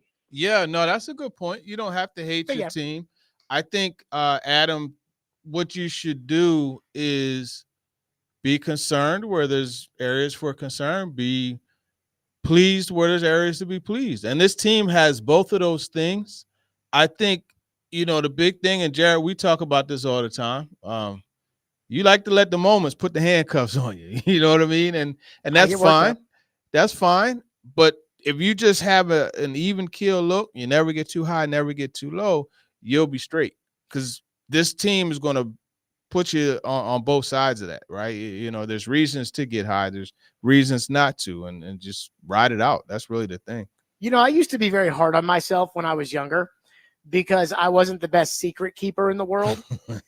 And so who would have thought? I've just embraced it. So when somebody's like, hey, can you keep a secret? I'm like, I'd rather not. Like, you've done a good job of doing that in multiple cases, I could say personally. But so, like, you know what? Like, I'd rather not. I'd rather not. Just do it. Just don't tell. Just don't talk to. Just do whatever you want to do. And then I don't have the burden. Or if I do let it slip, it's like I told you up front. Like, it's hard for me sometimes to keep a secret.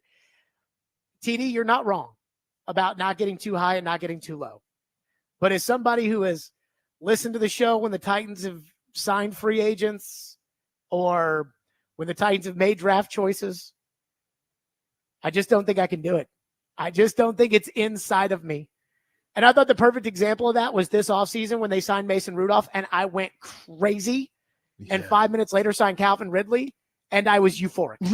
I remember that. And I just, that's just what it is. Now, here's the thing about the negativity and whatnot. Like, my feeling, like, I don't think this is necessarily going to be a very good team. I hope I'm wrong. I love my team, but I don't think it's going to be a very good team. But when you say things like, I'm 0-0, just like Patrick Mahomes, like, okay, but you're not Patrick Mahomes. And that's the one thing that drives me a little crazy sometimes. Yeah, listen, like 0-0, just like Patrick Mahomes. Yeah, that's true.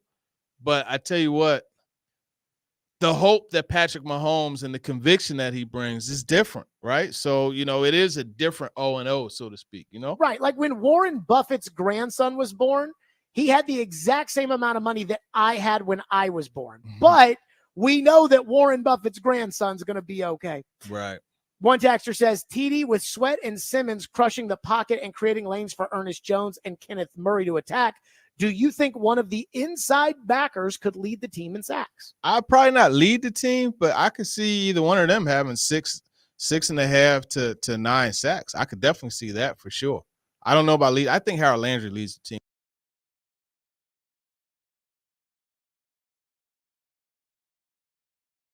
Now, mind you, we got players off the field, right? So, everybody is off the field. We all did our interviews. And I waited a little bit extra to talk to Amani Hooker, who was off doing work also. I'm walking to the side, back to the building. Harold Landry's still out there. Still out there working. I think Harold Landry leads his team in sacks, and I think he has 12 to 15 of them. Harold Landry has never been a concern of mine. Never. Never. Like, the only time he's a concern of mine is when it's time when I need to talk to him about a story. You know what I mean? And he's at the podium. But one thing I found, even one-on-one, like this dude is he's good to talk to. I look at him the same way I look at Tony Pollard. Like, I know what he is. I know what he's about. I know he's in the prime of his career. They both had injuries, but I think they're over the injuries now, and I right on board with both of them. One text, I don't know if this texter's doing this on purpose, TD. One texter says, TD, can you explain the Deshaun Watson Browns contract like I'm a kindergartner? I don't understand all these restructures and void years creating salary cap space. Yeah, it's listen, I'll say this on this show, the salary cap is real. It just could be circumvented. It's no different from the law, right? The law is real. You have actions that require consequences, usually dedicated consequences that can be circumvented, and the salary cap is no different. And that's what they're doing. They're freaking the system. Like, that's just the way it is. And there's different ways, loopholes, and things that you could find to make things work for you. That's what the Browns are doing.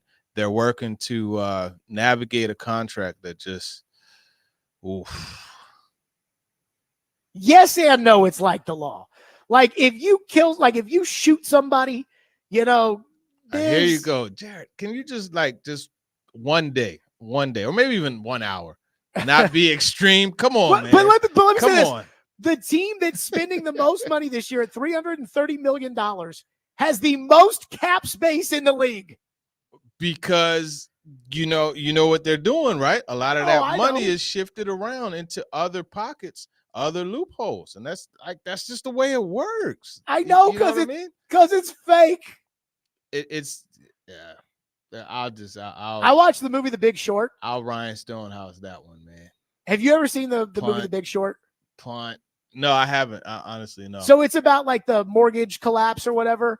And so I watched the movie, and even after that, like whenever I watch CNBC a lot for whatever reason, but like they talk about things that are above my head. They're like, all right, now we check in on the bond market with so-and-so. And it's like, all right, this is a 17-year yield mixed rate for, but I can't understand any of that stuff. Like, I went to Louisville. So like, I can't, whatever.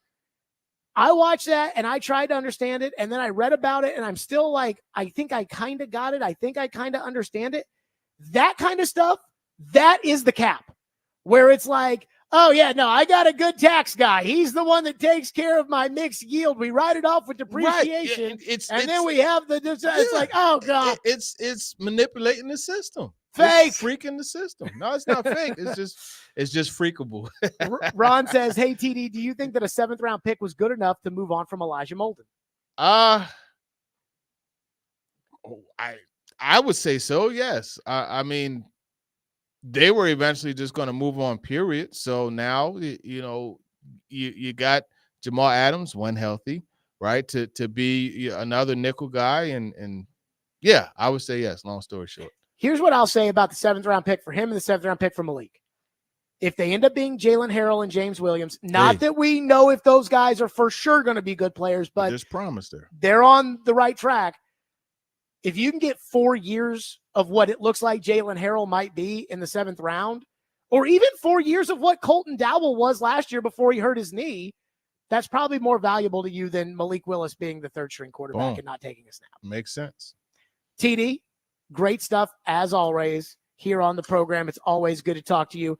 And next week, we will be talking about the Chicago Bears. Yeah, man. Whiteboard Wednesday is coming, so we got that holiday weekend, man. Everybody be safe, be smart, and have a, wonderful time. TD, as always, take care, and be sure to listen to Talking with TD. Coming up next, the quarterback tiers are out. The Mike Sando quarterback took him long enough to put those out. Where do people in the league think Will Levis belongs? Probably not going to like it. We'll get to it next. Stillman & Company, 102.5, 106 for the game.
Stillman and Company, 102.5, 106.3, the game streaming live on Twitter, Twitch, YouTube, and Facebook Live. We are live from the Busy Bee Plumbing, Heating, and Air Conditioning Game Nashville studios. Mike Sando's quarterback tiers have dropped. Can I just ask a question? Whatever happened to the way it used to be when it came to Mike Sando's quarterback tiers? Where Mike Sando used to release the quarterback tiers in the middle of July. And so when there wasn't football practice going on, when there wasn't roster cut down day, when there weren't trades and holdouts and everything else, when all that wasn't going, whatever happened to the July release of the Mike Sando quarterback tiers? I don't know. Couldn't tell you. But they finally got released. And what this is every year is it's not Mike Sando's rankings. It is a composition of 50 voters, 7 general managers, 7 head coaches, 12 coordinators, 12 executives, which I assume it's like Chad Brinker, 8 assistant coaches, and 3 people involved in coaching and analytics. Sounds like he had to get to 50, so he put those 3 to get him across the goal line. But they rank the quarterbacks every year. And then there's always some commentary in there that's always interesting. So I don't know about you guys, but when I clicked this, I was like, okay, where is Will Levis? Number 1, Mahomes. Number 2, Burrow. Number 3, Allen. Tier 1 quarterbacks, force multipliers, team carriers. Mahomes, Burrow, Allen. Tier 2, they can kind of carry the quarterback, but not as consistently as a Tier 1 quarterback. Lamar Jackson, Matthew Stafford, Justin Herbert, Aaron Rodgers, C.J. Stroud, Dak Prescott, Jared Goff, Jalen Hurts, Brock Purdy, Kirk Cousins, Jordan Love. Tier 3 is a legitimate starter, but needs a little help. The Ryan Tannehill tier. Tua Tagovailoa, Trevor Lawrence, Kyler Murray, Deshaun Watson, Baker Mayfield, Derek Carr, Geno Smith, Russell Wilson.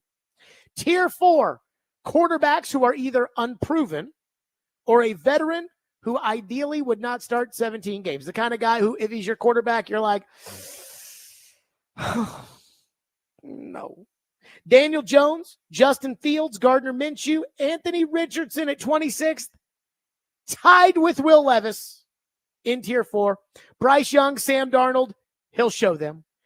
Jacoby Brissett round out the top 30. I'm surprised Tannehill's not there. He must not have been part of the equation, because surely Tannehill's better than some of these guys, including Justin Fields. But again, Levis at 26. And there are going to be some people that see that and get upset, saying, you know, he's not as bad as Justin Fields, who's behind him. He's better than Gardner Minshew. He's better than Justin Fields. He's better than Daniel Jones. I mean, Russell Wilson's a Tier 3 quarterback. Let me tell you this. If the Tennessee Titans picked up the phone today and called the Pittsburgh Steelers, the Steelers in a heartbeat would give you Russell Wilson in order to take on Will Levis. So make of that what you will. The voting for Levis at 26, though, is pretty much everybody thinking he's a Tier 4 quarterback. Whereas unlike Sam Darnold, who gets Tier 2 votes, the one guy, you know, who's a couple tiers below, Sam Darnold gets 12 Tier 3s, 26 Tier 4s, and 12 Tier 5s. Levis is strictly a Tier 4 guy. Levis with 10 Tier 3 votes and 40 Tier 4 votes. And I know Titan fans, and I know that Titan fans have a persecution complex that makes them say, the national media never cares about us. They're always hating on us. They're hating on Levis. Did they not see the Atlanta game? Did they not see the Miami game? Guys, are you surprised that 50 people inside of the NFL, 7 GMs, 7 head coaches, 12 coordinators, 12 executives, 8 assistants, and 3 people who work in analytics, are you surprised that they ranked Will Levis 26th? I mean, again, Levis is going to prove to everybody one way or another if he is good or if he is not good. If he is still a Tier 4 quarterback next year, then you won't be banging your chest saying that Levis is disrespected. But the league has told you multiple times what they think of Will Levis. Again, I don't want to make this all about where Will Levis was drafted, because at some point it doesn't matter where you're drafted. It doesn't matter. Brock Purdy will come up for a contract at the end of this year, and he'll be entitled to at least $56 million a year. And it doesn't matter that he was the last pick in the draft. And it doesn't matter that Joe Burrow was the first pick in the draft. When they play each other, San Francisco doesn't get extra points. It's just reality.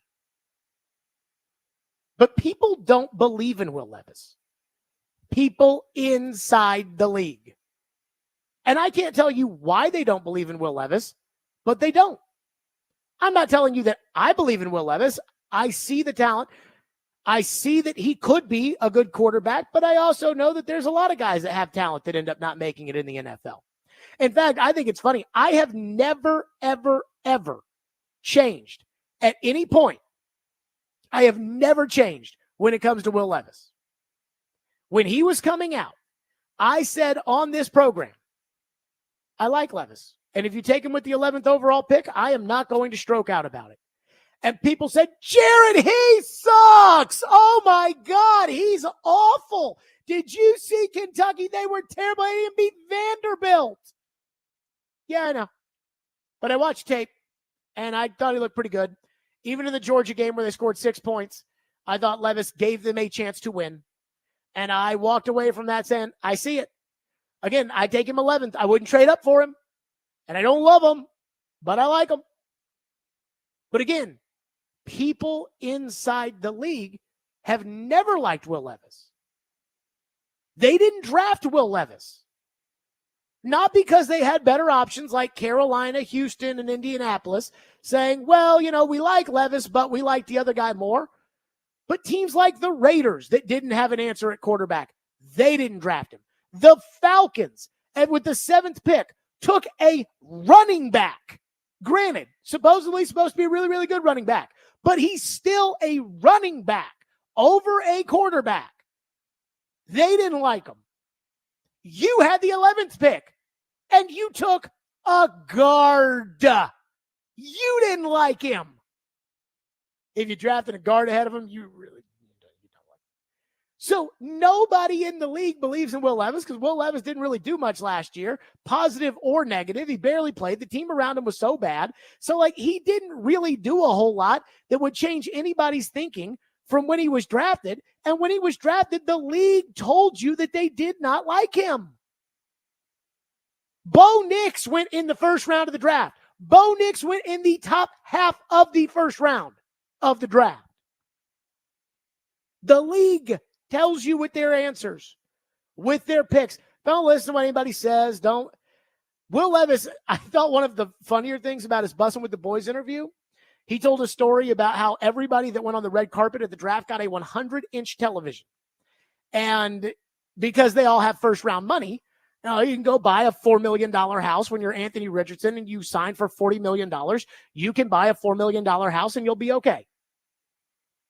Levis, in a one-bedroom apartment, fit in a 100-inch television. The league didn't believe. So what would make you think that the league would believe now? And as far as what Levis should be or where he should be ranked or what he should be or who's better than him or who's not better than him, the truth is you don't know. You're hoping. I'm hoping. I see the talent there that makes me think that he can be this. This is by no means. This is not Malik Willis, who after a year, you knew that he was a backup if he was going to be that. With Levis, you don't know. But again, you cannot be shocked that after 1 year in which he played half the season, got injured twice behind a horrible offensive line with one receiver in a bad offense and a sinking team, you can't be surprised that the same people that didn't believe in him to begin with still don't believe in him. Again, you didn't believe in him. You, the fans, did not believe in him. I took your phone calls. I took your texts. You, the Titans, didn't believe in him because you're either A, stupid for drafting a guard ahead of somebody you think's a franchise quarterback, or B, you didn't believe. That's reality. And it's on Levis to show that people should believe. 615-737-1025. That's our phone number, 615-737-1025. When it comes to the Mike Sando stuff, that he always writes, whether it's his quarterback tiers, whether it's the executives unfiltered that he puts out around free agency, around the draft, and then he does a 6-pack on The Athletic every week where he talks to people around the league about what they think's going on, and it allows people to speak candidly off the record. I find that stuff fascinating. And I do think one of the things they say about Levis is interesting, and the other one, I don't really take it seriously at all, and I'll tell you why. We'll do it next. 615-737-1025 here on Stillman and Company. Got to tell you about White Bison. First of all, I love Twice Daily and White Bison so much that this morning I woke up and I was craving a smoothie. I was like, I need a smoothie. And I live right by a Twice Daily. I popped right into Twice Daily. It's funny, I ate lunch at Twice Daily yesterday, and I got a smoothie. They got the little for real machine. You just take it out. It's not like paying $12 for a smoothie. I mean, no, it's actually very affordable. And I just popped that thing right into the machine. Bang, done. I think it was like a 190-calorie fruit smoothie. It was fabulous this morning. And White Bison and Twice Daily, they know what you're craving this time of the year. Pumpkin. So try their pumpkin cookie frappe, pumpkin spice latte, or vanilla shaken espresso with pumpkin soft whip. They are irresistible. Plus, White Bison Rewards members get your 8th drink free. I actually used my Twice Daily app today, and I got that for real smoothie, that plant-based whatever. I got that for free because I used my app. I absolutely love it. While you're there, check out the sandwiches and wraps, all freshly prepared right when you order. And if you've got a sweet tooth, try their fresh baked pastries. They go perfectly with any premium coffee, expertly prepared by our roast masters. White Bison, finally crafted for you every day. White Bison and Twice Daily. What are you craving?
What did you kind of learn and piece together about Will Levis as you were putting this list together this season? Well, people know he can throw the ball. He's got a good arm. And then they wonder a little bit about just, his demeanor a little bit. Is he play a little uptight? Is he a little uptight? That was part of it for him. But it's only 9 games. So he came in with a little bit of a less of a pedigree than some of the other guys who were, first round picks, top 5. So there's probably a little bit of a reason for that. And now we'll just see how he takes to new coaching. I don't think people were, racing to the window to bet on him, but it wasn't like there was, super negative commentary either on him. There's not a lot of people who are thinking the ceiling's super sky high and he's going to be amazing, but that's for him to prove. That was Mike Sando, who compiled the list. Again, the quarterback tiers. It's not his opinion, but that was a good question Robbie asked right there about what'd you get from people. They're like, yeah, they think he's got talent, but they're also not saying, I got to have this guy. And again, you didn't say I have to have this guy. You, the fans, didn't say you have to have this guy. I mean, yesterday we played the cut. The best part I thought about Levis's Bussin' with the Boys interview is when Will Compton put one of the fanboy producers on blast for hating Will Levis until they drafted him. When it was like, yeah, dude, you said you didn't even like Will Levis. It's like, oh, man, don't do that. Don't make me look not cool in front of Will. It's like, yeah, dude, you tweeted out. You were like, he freaking sucks. And like, that's what most of you guys did. And your team didn't believe in Levis because your team was trying to move heaven and earth to go up and get CJ Stroud. And then when it came to you, you took a freaking guard. I mean, like, again, the least important position on the field, you drafted ahead of Levis. But I do find the actual commentary to be fascinating. Again, these are 7 GMs and 7 head coaches and 12 coordinators. And so I do read what they actually write. And so I'm reading this thing right here. Voters see Levis as a strong arm prospect. Here's what one executive said, quote, I do think there was good tape on him last year. He showed confidence. He had nice energy about him on the field. He had toughness about him. He looked like he can be a guy. And he can get wound up a little tight. So I want to see how he handles the stress of expectations. Anybody got a problem with that? I don't. But the second guy another offensive coordinator said he makes some impressive throws. I agree. The offensive coordinator continues. I always wonder if he sees it and he can react fast enough. Is his processing ability going to always be a little slow? That's all. Just some awareness. I don't know if he knows when he's hot and there are blitzers, that sort of thing. Again, the processing. I don't know how many times I've brought this up, but I keep bringing it up because I think it's really important. Remember the interception he threw against the junior varsity Texans when he was rolling to his left and DeAndre and Burks were on the left side of the field and Burks was running a go route and Hopkins stayed and the 2 Texan defenders stay with Hopkins. And instead of waiting that extra second to see what they did, he just immediately threw it to Hopkins. And because it was double coverage, it was picked. If he threw it down the field to Burks, assuming Burks caught it, which again, not necessarily an assumption that we have to make, but assuming that Burks comes down with the football, it's a touchdown. But Levis made the wrong decision because he's young and he panicked and it was like, DeAndre! And the Texans knew it and they intercepted it. And I keep saying, this year, will the game slow down? Will his process pick up to where it'll slow down for him and he can this time say, okay, I'm out here. I've got time. It's okay. Oh, they're not going with Burks? Throw the ball down the field. That is very important. So I hear what the executive says, and I'm like, I agree. I hear what the offensive coordinator says, and I'm like, I agree, and I find it insightful. Here's what I don't care about. A defensive coordinator said, quote, it's hard to judge him on last year because their line was so bad. I'll give him a 4, but if I'm being honest, I think next year is maybe a 3, and that's it. I don't see the upside, says the defensive coach. Let me tell you all something right now. I care what the offensive coordinator says. And it doesn't sound like the offensive coordinator says, yeah, he could max out at a 3. Again, the executive said he put some throws on tape that made you think he could be a dude. That doesn't sound like a 3. The defensive coordinator says, he's not that good. Let me just state for the record, I don't give a rat's ass what the defensive coach thinks. And people need to understand this. And this is why when the Titans were interviewing everybody and their grandma for the head coaching position, I said, no Aaron Glenn, no Mike McDonald, no Dan Quinn, no defensive coaches. Because defensive coaches don't know quarterbacks. And it has been proven in this era time and time again. Do you think it is an accident that the 3 tier 3 quarterbacks all had consistent offensive coaches at the beginning of their careers? Andy Reid, Zach Taylor, and Brian Dable is the offensive coordinator for Josh Allen. That's not an accident. Have you noticed that Allen has dropped off a little bit since Brian Dable left? They tried Brian Dable's quarterbacks coach, Ken Dorsey. They made him coordinator midway through last year. They fired his ass. They're trying somebody else now. Because offensive coaches know quarterbacks. Quarterback coaches know quarterbacks. These defensive coaches, they don't know how to develop a quarterback. And that includes Vrabel.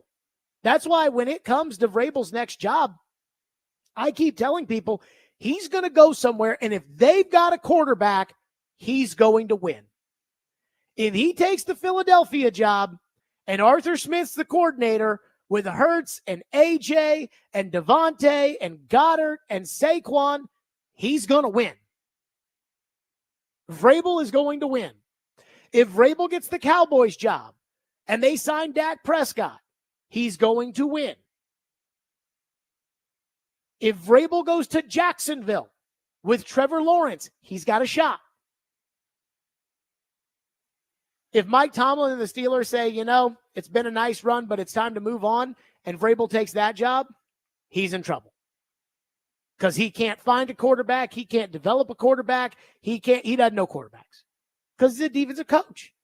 Defensive coaches do not know quarterbacks. Bill Walsh, offensive coach. And almost all these guys come from Bill Walsh one way or another. So, again, the offensive coordinator, I think, says, hey, I think there's something to this. I think there's something to Levis. Now, does the game slow down for him? Can he read and react? Can he see the blitz ahead of time? Can he see a guy drop and say, okay, now I know right now in the split second I got to go here instead of here? We'll see. Executive, let's see. He did some good things. Now, he's a little wound too tight. He's a little jacked up. He throws the ball a little too far. Defensive coach, I don't see the upside. I'm sorry, did you not see him wing the ball 100 yards down the field with a flick of the wrist? Not everybody can do that, defensive coach. 615-737-1025 is the phone number, 615-737-1025. So, we kind of got the show built out one way or another. Every single day, we come up with a grid of what we want to talk about, and then, of course, we want to get your phones, and then sometimes your phones push things down a little bit or whatever it may be. I do have something that I've got to go on a rant about. Like that I did research on something, and the more research I've done, the stupider this is. But we also do have phones to get to on Levis and the QB tiers, so you pick 615-737-1025. It's Stillman and Company, 1025, 1063 The Game.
Mason Rudolph could be the third best backup in the NFL. Am I crazy? Is that a hot take? I'm not saying he is, but I'm saying after those two, I could put him there with Dalton. I know Dalton has done a lot, but Dalton is a lot older than Mason Rudolph. Well, see, like the thing with you saying that is like Gardner Minshew, I think, is probably better than Mason Rudolph, but he's a starter now. Like he's probably shouldn't be a starter, but he is a starter. So like, and the fact that he's starting means I'm not putting Aiden O'Connell over Mason Rudolph. Exactly. Okay, so that was the take heard round the radio station earlier this week. Now, I actually didn't hear it when it was said. Ian, did you hear it when it was said, like in live time? I don't know, Matt. I was listening maybe back on the podcast, and I heard him talk about it. Yeah, they had a big discussion about the whole backup. Maybe it was live. I can't remember, but I did hear it, and it was a whole discussion about backup quarterback. Did you think when you heard it that Jared's going to go nuts when he hears this? Not immediately. No, that's not what came to mind. But so Chase texted me like Monday morning or Tuesday morning or whatever morning Joe said that. And Chase said, hey, Joe's out sick. You know, can you come on the show? I said, sure. So I'm on the show and Chase plays that cut for me. And I my head almost popped off. I couldn't believe it. Top three backup quarterback, Mason Rudolph. So then yesterday, Jared versus Joe, Caroline puts that out there as one of the questions, and Joe has already amended his top three for Mason Rudolph. Well, he amended it during like the same hour or the same segment. He amended it to top 10? Something like that. Yeah, he definitely amended top three. I can't remember what he, settled on, but. I mean, I'm even looking at these other rankings, so I couldn't believe it. I'm sitting down there right then talking to Chase, and I'm like, okay, top three. I'm like, so Fields, Flacco, Winston, Mac Jones. You're going to say that Mason Rudolph's better than those guys? And, of course, yesterday when Joe got called to the carpet on it, Jared versus Joe, which cost him Jared versus Joe, when he got called to the carpet on it, and I start mentioning these other guys like, hey, Mac Jones has been to the Pro Bowl. Like, I just want you to know that. Like, I know he sucked as a starter. He went to the Pro Bowl. Jameis Winston's been to the Pro Bowl and has won 40-something games as a starter. And I know he's not a good starter, but he's better than Mason Rudolph, who Mike Tomlin wanted nothing to do with. Mike Tomlin, who is going to the Hall of Fame. Granted, defensive coaches don't know quarterbacks, but it's still, he is going to the Hall of Fame. He drafted Mason Rudolph. He made him the starter when Ben got hurt. He demoted him for Duck Hodges. He, again, ends up playing when Ben retires. And they decide, nope, we're going to go sign Mitch Trubisky instead because we don't trust Mason Rudolph. They draft Kenny Pickett. Finally, they end up putting him in there. They get to the playoffs because he game manages them 3 wins. He gets in a playoff game. They have no chance of winning. And all of a sudden, Tomlin doesn't want anything to do with him. Is Tomlin a defensive coach? He is. Okay. But at the same time, there's a difference between, hey, you know what? Defensive coaches cannot take the 18th pick in the draft and turn him into a superstar.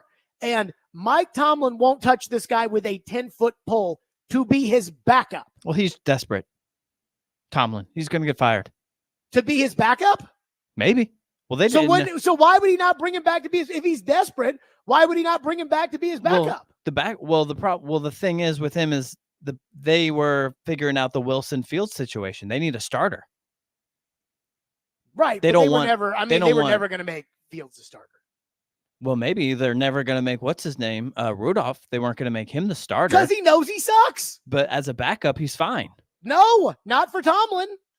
Tomlin made him third string, and then made him third string again, and then didn't bring him back. It was not a good decision to do that either. To not bring Rudolph Hodges back? Was terrible. Rudolph is better than Hodges. But again, the point is they tried Rudolph, or they tried Hodges because Rudolph was so bad. It's the same reason why you tried Josh Dobbs, because Malik was so bad. And you're like, you know what? We got to go somebody else. I mean, I'm looking at it right now. And so I went back and I did the work. And I'm glad Joe lost on that terrible take. Joe's sitting there being like, oh, Case Keenum. I'm like, Case Keenum quarterbacked the team to the NFC title game. What are you talking about? So I looked it up this morning. And see, it's not just Joe that I take issue with. It's everybody. Trevor Maddich. Tim Hasselbeck. Everybody Tim but Hasselbeck. Chris Sanders. These guys see Mason Rudolph throw a couple of passes in a preseason game, and they're like, Rudolph is good. And I'm like, okay, but he's not. And so I went back and looked it up today. When I watch him on the practice field, I see Matt Castle 2.0. Remember when Matt Castle backed up Marcus? That's what I see right now. So I thought, okay, if Rudolph is a top 10 backup quarterback, or top 3, as Joe originally said, where does he rank amongst backup quarterbacks with wins? So I looked it up today. Number 1 is Joe Flacco at 113. Number 2, Andy Dalton at 83. Number 3, Carson Wentz at 47. Number 4, Jimmy Garoppolo at 47. Number 5, Marcus Mariota at 35. Number 6, Jameis Winston at 34. Number 7, Mitch Trubisky at 31. Number 8, Case Keenum, 31. Number 9, Tyrod Taylor at 28. Number 10, Mac Jones with 18. Number 11, Kenny Pickett with 14. Think we're getting close? Number 12, Taylor Heineke with 13. Number 13, Zach Wilson with 12. Number 14, Justin Fields with 10. Number 15, Drew Lock with 9. And number 16, Mason Rudolph with 8. That's average. 17. Average. Right in the middle. Okay, how about salary? What does the league think of you? When they had the ability to pay you. Who wants to pay a lot of money for a backup quarterback? Well, 15 teams want to pay a backup quarterback before they pay Mason Rudolph. Drake May, $24.3 million. Rookie doesn't count. Michael Penix, $14.25. Rookie wage scale the doesn't cut, count. Joe said in the cut, Joe said, I take him over Drake May. Okay. And Joe said yesterday in Jared versus Joe, he'd take him over Penix. Okay. Well, the money has nothing to do with that. Again, I'm just ranking them by salary. Again, you can do whatever your heart tells you. You see the guy throw a couple passes in a red jersey, and you want to say he's the next Kurt Warner, that's on you. I'm just going through what the actual league thinks of him. Because, again, even if you kind of suck, you'll get $53 million a year like Tua in Miami. Drake May, 24.3. Michael Penix, 14.25. Jarrett Stidham. Can I use Jarrett Stidham, Ian? Sure. $6 million. Mariota, $6 million. Tyrod, $6 million. Trey Lance, 5.3. Drew Lock, 5. Flacco, 4.5. Dalton, 4. Winston, 4. Wentz, 3.3. Fields, 3.2. Davis Mills, 3.1.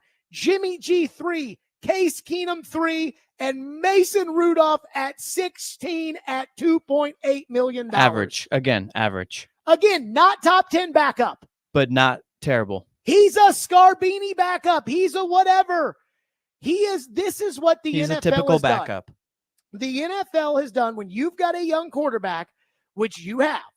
What teams like to do is they like to go get a crappy backup who is no threat to the young quarterback. That is why you see a lot of times Mariota backing up Jaden Daniels. Because if Tannehill is behind Jaden Daniels, you're going to see people that are like, Tannehill's actually a little bit better than Jaden Daniels. So you bring in somebody who nobody wants to start. And that's what the Titans did with Rudolph. He sucks. Like, he's closer to Malik than he is to being a starter in the NFL. And I have Pro Football Focus in front of me. I actually meant to go do this. Not the Pro Football Focus is the end-all be-all, but just looking at it right now, not having written it down. Number 1, Jake Browning. Number 2, Justin Fields. Number 3, Joe Flacco. Number 4, Tyrod Taylor. Number 5, Kenny Pickett. Number 6, we got to count Tannehill as a backup, right? Because he doesn't have a job right now. Well, he's not a starter. Tannehill, number 6. Aiden O'Connell, number 7. Josh Dobbs, number 8. Tommy DeVito, number 9. Sam Howell, number 10. Zach Wilson, number 11. Bailey Zappi. Guys. So average again. Mason Rudolph is not a good backup. In fact, he's a pretty crappy backup. This idea that Joe sees him throw a couple of passes in a red jersey And all of a sudden, Joe doesn't even watch the backups in training camp. Not When just the Joe. second team goes, he sits over in the corner, over there where the podium is, with his back turned to the field and is talking to Steve Lehman about whatever college football or basketball thing he wants to talk about. And then, and again, Trevor and Chris and Tim, for these guys to sit there and try to tell you that no, Rudolph is a good backup. I'm like, oh God. And let me say this. Trevor's point about Rudolph was he thinks that if you had to take one quarterback to win the game right now, he'd rather have Rudolph in there than Levis, which I do understand, right? Like Gentry Estes and I were talking last night. You know, we were doing that thing, Ian, where two guys talk about like football from 10 years ago. And like, oh God, I remember that game. Sure. And we were talking about Georgia Clemson 2014, which was Deshaun Watson's first game. And they started Zach Stout at quarterback, and he was terrible. And then they brought Deshaun in for like a series, and Deshaun threw a 50-yard bomb. And then they went back to the other guy, and by week 3, Deshaun was in. And we were talking about that, and it was like back in that day, it was like, well, you know, he's a true freshman. We don't want to put him out there right now. You know, we don't want to. Now it's like, get out there, freshman. It's just a different era. Same with rookie quarterbacks. So I understand what Trevor's saying. But if Trevor's right, and you're better off, because Mason Rudolph, it's established what he is. If Trevor's right, and Mason Rudolph is better right now to win one game than Will Levis, then let's start watching Carson Beck on Saturday. Let's start watching Shador tonight. Because that is how little I think of Mason Rudolph. You know, the old man used to always get cranky and crotchety and say, you know, if the backup quarterback has to play, you're going to lose. In spite of the fact that his best season ever, Neil O'Donnell started 4 games or 5 games and was 4-1 as a starter. Neil O'Donnell had also been to a Super Bowl. Mason Rudolph, like, he's just not good. And if he has to play, it's going to be like when Matt Castle had to play. The end. 615-737-1025. All right, we'll do your phones on quarterbacks because, again, a lot of you want to get in on all of this as well. 615-737-1025. Stillman and Company, 1025-1063 The Game.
Trading Malik in terms of making that move, was that just a product of that there wasn't going to be room for 3 guys on the 53-man roster, or that you weren't going to be able to slip him through waivers and get him to the practice? No, I don't think it's either of those. I think Malik earned the opportunity to have a chance to be the backup, whether it was here or somewhere else. And, he fought his ass off while he was here and done everything that we asked him to do. And I think everybody in this room and beyond this room saw the improvement, that he made, which is a testament to the young man, but also, to our coaching staff and Bo Hardegree and the work that he put in with him.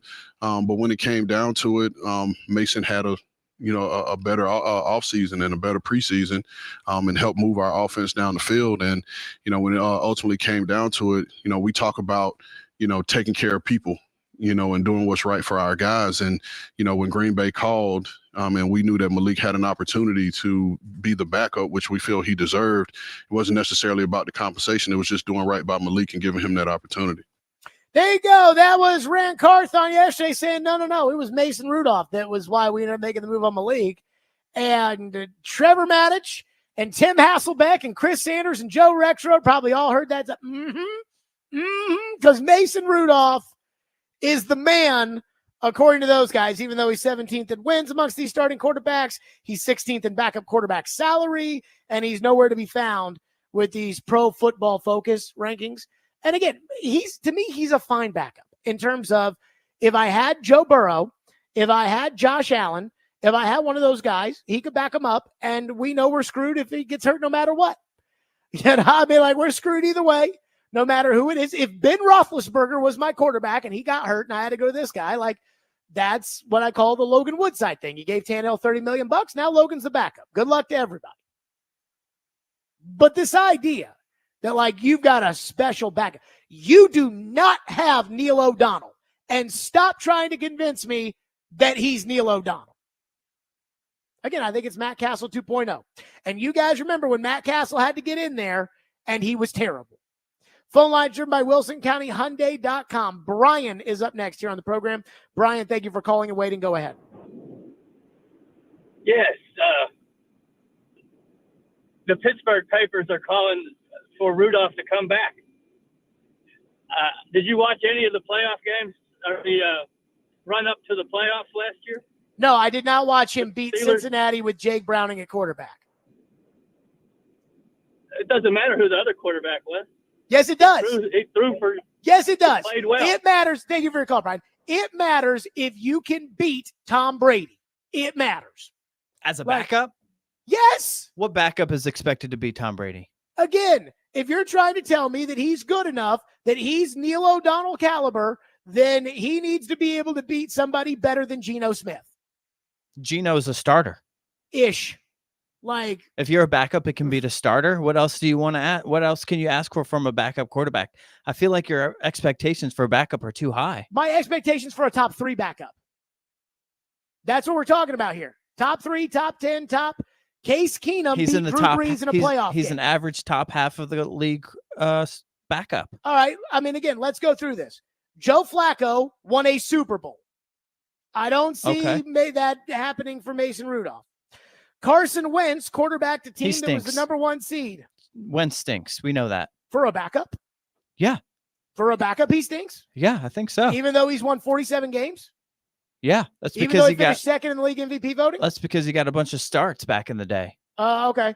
Let's see. Jameis Winston, when he was in Seattle, and that year that he had Sean Payton, they were 7-1. He tore his ACL. And I think Jameis stinks too, but I'd much rather have Jameis than Mason Rudolph. Maybe. Case Keenum beat Drew Brees in a playoff game. He's old. Tyrod Taylor got Stinks. the Buffalo Bills to the playoffs. Also old. How long ago was that? 2017. It still happened. Yeah, well, that's a long time ago. Again, these are things Mason Rudolph can't do. In fact, if you remember, the year that Mason Rudolph was essentially the starter in Pittsburgh before he got benched for Duck Hodges, and then they put him back in and put Duck down because Duck sucked. But when that happened, do you remember who the Steelers were contending for a playoff spot with that season? Because remember, Tomlin never has losing seasons. So, I could be the quarterback and they'd still be in the hunt at the end of the thing. Mm-hmm. Do you remember who they were contending with? What year? 2019. No. the Titans. If you remember, the Texans didn't play anybody the last week of the year, but it wasn't that game that was important. The week before, the Titans played the Saints, and that game meant nothing for the Titans. Derrick Henry sat it out, and he didn't. That was nope. And I remember being at the game, and I got club level seats, but again, the club level is crap. At this stadium, it's supposed to be nice in the new stadium, but it is crap in this stadium. But the one difference is they got the TVs on the inside. And I remember at that Saints game, I think it was on the first night of Hanukkah, I remember going inside and watching the Steelers play the Jets. And the Jets won because Mason Rudolph couldn't win that game. And so that's what got you. If it's not for Mason Rudolph, you don't go to the AFC title game. And again, when it comes to Mason Rudolph, here's what Mason Rudolph is. See, I believe the Titans needed better at backup quarterback. This year? Yes. They needed somebody who has actually started games in the NFL, and they needed a Neil O'Donnell. That's what they needed. There was no worry about the same situation we talked about last segment about nope. Someone thinking they're going to take over for Levis? Nope. Why not? Because if you're strong enough as the coach, you make the signing and you say, he's the backup. The same way they signed Neil O'Donnell, and Neil O'Donnell said, I'm the backup. And they said, he's the backup. That's what you do.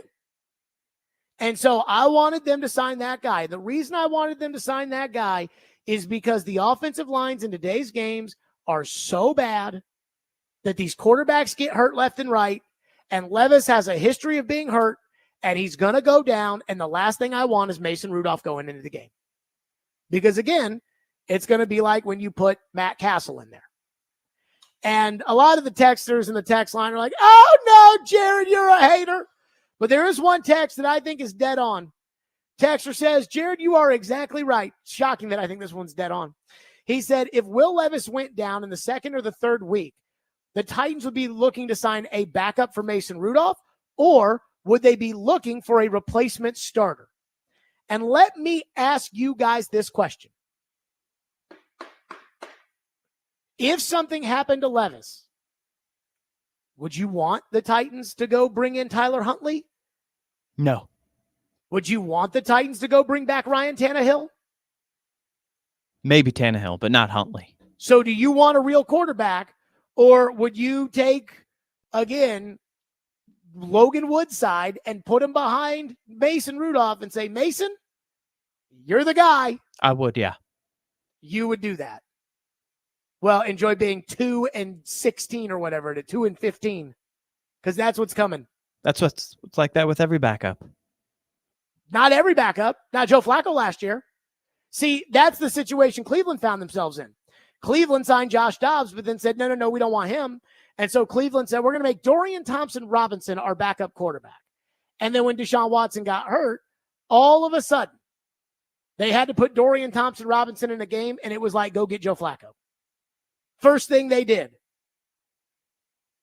I mean, Atlanta says that backup quarterback's so important that they use the 8th pick, which I also think is something. You can't put a rookie as a backup. That's going to be a mistake, though. Putting a rookie as a backup? Yeah, he can't practice.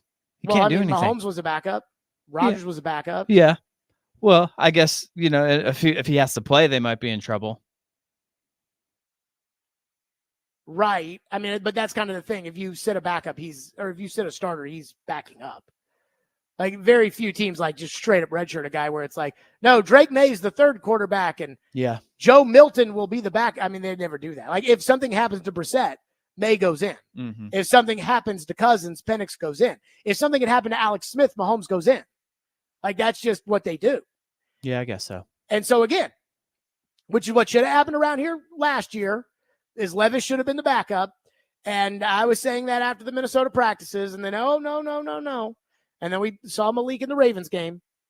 But again, I go back when it comes to Mason Rudolph, and I'm like, he is... You're too low on him. The non-challenging backup. That's what he is. That's what they wanted. I know, and that's stupid because Levis is going to get hurt because the offensive lines are bad and Levis gets hurt. And when that happens, it's going to be Matt Castle against the Dolphins.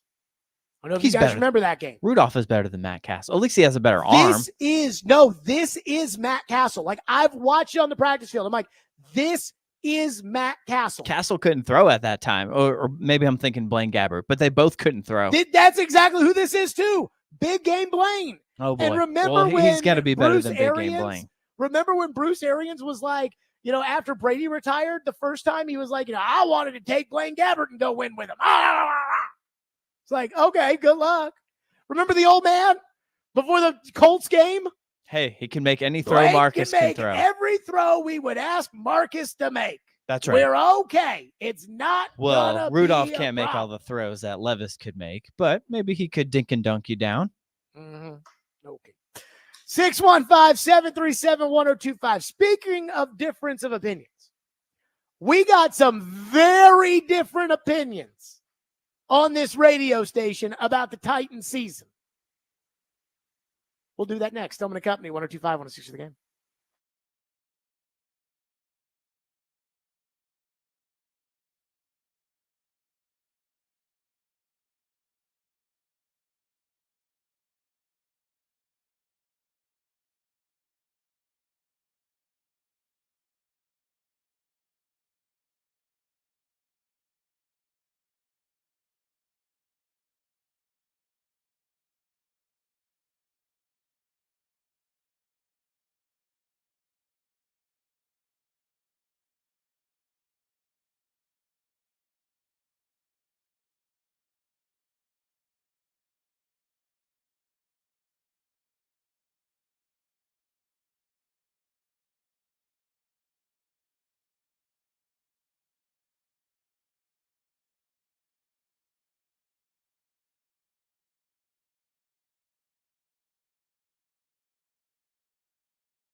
Stillman and Company, 102.5, 106.3 The Game, streaming live on Twitter, Twitch, YouTube, and Facebook Live. We are live from the Busy Bee Plumbing, Heating, and Air Conditioning Game Nashville studios.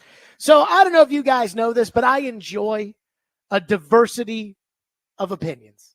I enjoy hearing what both sides have to say. In fact, I was thinking about this yesterday when we were talking about player nicknames, and I brought up Ryan O'Reilly being called the Factor, and I was like, I watch Fox News, but I also watch CNN and I watch MSNBC.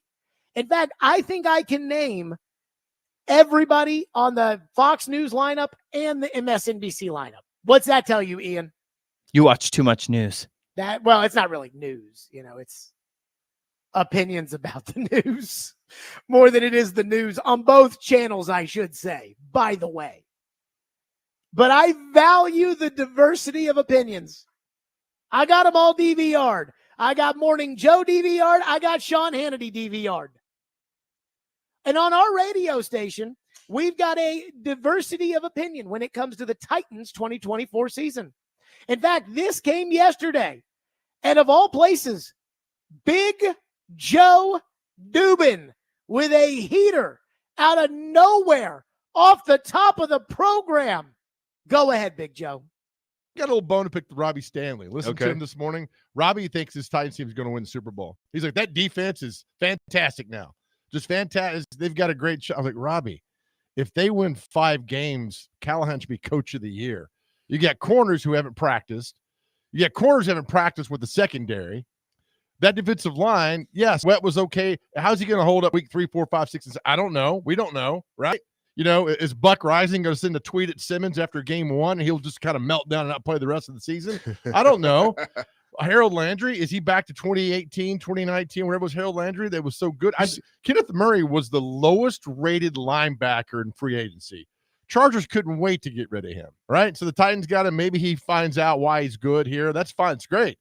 But I'm not counting on that guy for anything just because he was the lowest rated linebacker that was out there in free agency. When he signed here, people were like, oh, that terrible sign. We saw it. Pro Football Focus, one of those analytic nerd groups, had it out there that he wasn't any good, on and on and on. So there's a lot of questions. And my thing goes back, Chase, to the first day of pads when Simmons acted like a jackass and should have been thrown out and Callahan didn't throw him out. Right then I said, he doesn't have the guts to take this team to a winning season. So my win prediction, 5 games they win. That's a heater from Big Joe. Meanwhile, an hour later, 2 hours later, whenever it was, D. Mace had a totally different opinion on the Titans this year. You can't look at the Titans based upon where they were the last 2 seasons and say this is not a vastly, just by the names alone, this is not a vastly improved team. And by them going to get Ernest Jones, I think it even ups the ante even more. This team they will do more than compete. If they stay healthy, this team will push the Houston Texans and they will push the Indianapolis Colts and Jacksonville to win AFC South.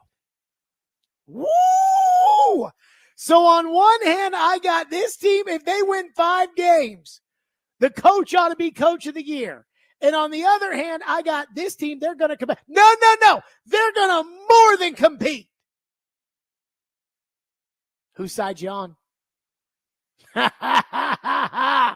Whose side are you on? Who's right? Is Big Joe right? That, hey, Buck's going to fire off a tweet and Simmons is going to go crazy? Or is D. Mace right? That this team is vastly improved and you add Ernest Jones and Houston, look out. I think it was L'Jarius Sneed went on Fred Taylor's podcast and was like, hey, they got to play us, talking about the Texans. I'm like, easy, big fella, easy. Easy. So Joe Dubin says 5 wins and D. May says they should be competing for the division. You know what's hilarious about this? When trying to determine who's right, in Major League Baseball arbitration, let's say the Padres and Ian Safar were trying to come up with a contract. And the Padres say, Ian, you're a $5 million player. And you say, I'm a $7 million player. And you go into arbitration, the arbitrating panel of 3 judges or whatever it is, they have one choice to make, either $7 million or $5 million. In fact, most of the time, the team and the player usually settle at $6 million so that they don't lose or win. But again, once you get into that courtroom, it's $5 million or $7 million. But the truth is usually somewhere in the middle. Now, when we did our expectations for the season, Ian put them at 4 and I put them at 5. That doesn't mean that that is a prediction. What it is modeling the games they play and taking each individual game and saying, should they win this? Will they win this? Is it a toss-up? Should they lose it? Will they lose it?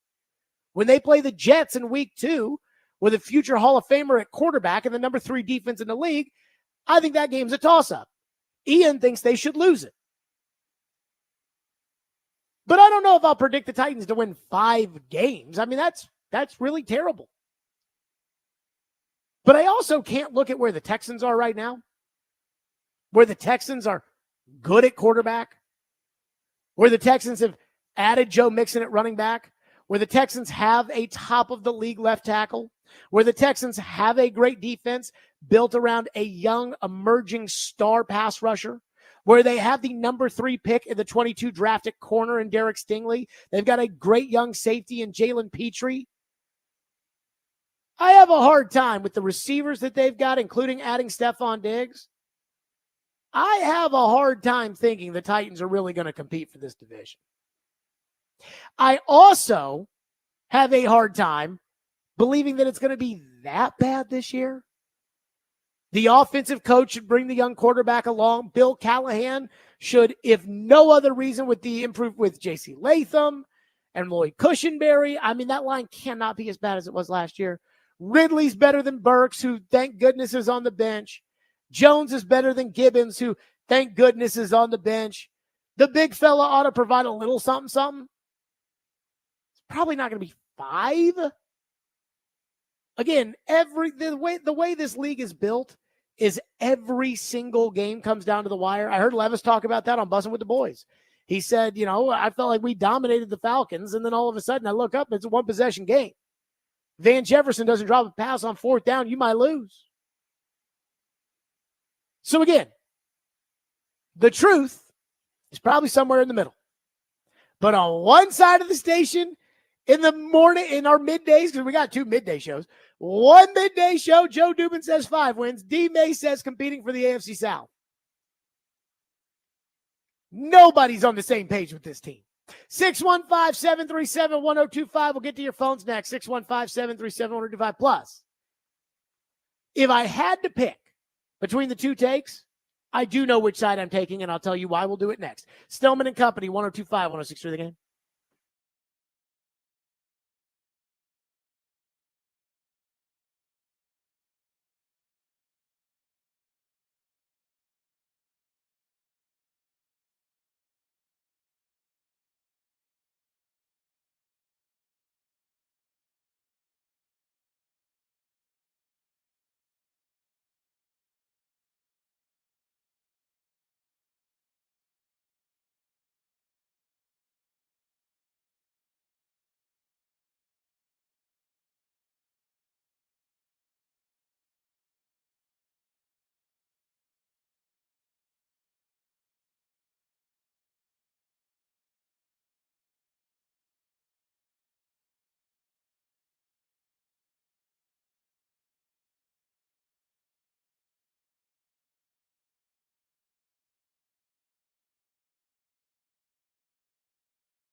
What will success be defined as this year? Is it winning record? I mean, that's the bottom line in this league, or is there something else that has to happen?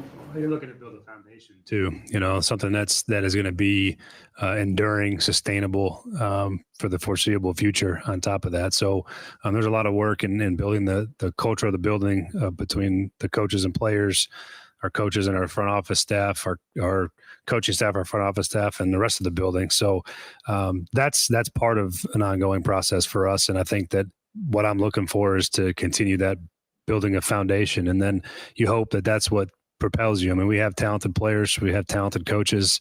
I feel good about our team's ability to be competitive in these games that we have to play, and we'll see how it shakes out. I love that Brian Callahan had a good answer there that, was a lot of words. But we don't care about that. Ian, what did the great Hall of Fame running back Eric Dickerson used to say?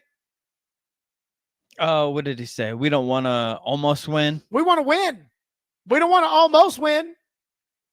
Say, if we'd had another quarter, if this hadn't happened. He said, that's what losers say. And I agree with that. So again, yesterday morning, Big Joe Dubin, right off the top, says he thinks it'll be a miracle if the Titans win 5 games this year. Meanwhile, D. May says he thinks they'll be competing with the Houston Texans for the AFC South. Now, as I said, I think the truth probably lies somewhere in the middle. But if I had to lean one way or another, I think I'd lean more towards Big Joe. And I know you don't want to hear that. I know you want to hear the other way around. But unlike last year, when I thought the Titans were going to compete with Henry and Tannehill, and I didn't think Jacksonville was that good, and I was right about that, but I didn't know that Andre Dillard was going to be that bad. This year, I'm on the other side of the seesaw. And I have 5 reasons why. So here's why. If I had to pick one or the other, I would lean more towards Big Joe's take, again, at 5 wins, as opposed to D. Mace's take at the AFC South. Number 1. The number 1 reason is because the 4th place schedule does you almost no favors this year. Really none. The idea about getting a 4th place schedule is you're going to get 3 worse teams than everybody else that's in your division. Because Houston has to play the same divisions that you have to play. Houston has to play Indy and Jacksonville twice, just like you have to play Indy and Jacksonville twice. The difference are the 3 games over the course of the year, 2 in the AFC, 1 in the NFC. They're going to draw the Dallas Cowboys this year. You're going to get the Washington Commanders. That looks like a win for you. That's a positive. Here's negative, though.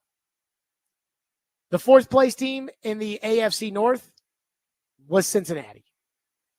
So congratulations, 4th place schedule, and now you draw into a team with the 2nd best quarterback in the NFL, and they've been to 2 of the last 3 AFC title games.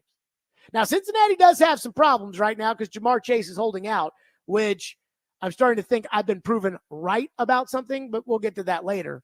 And the second team you draw into are the Chargers. Justin Herbert's 5th best quarterback in the league. Jim Harbaugh just won the national titles, very good coach.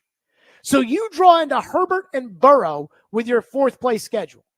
Burrow, Herbert, and Jaden Daniels. You're supposed to draw in to Jaden Daniels and Jacoby Brissett or Drake May, and when you get a 4th place schedule, but not you.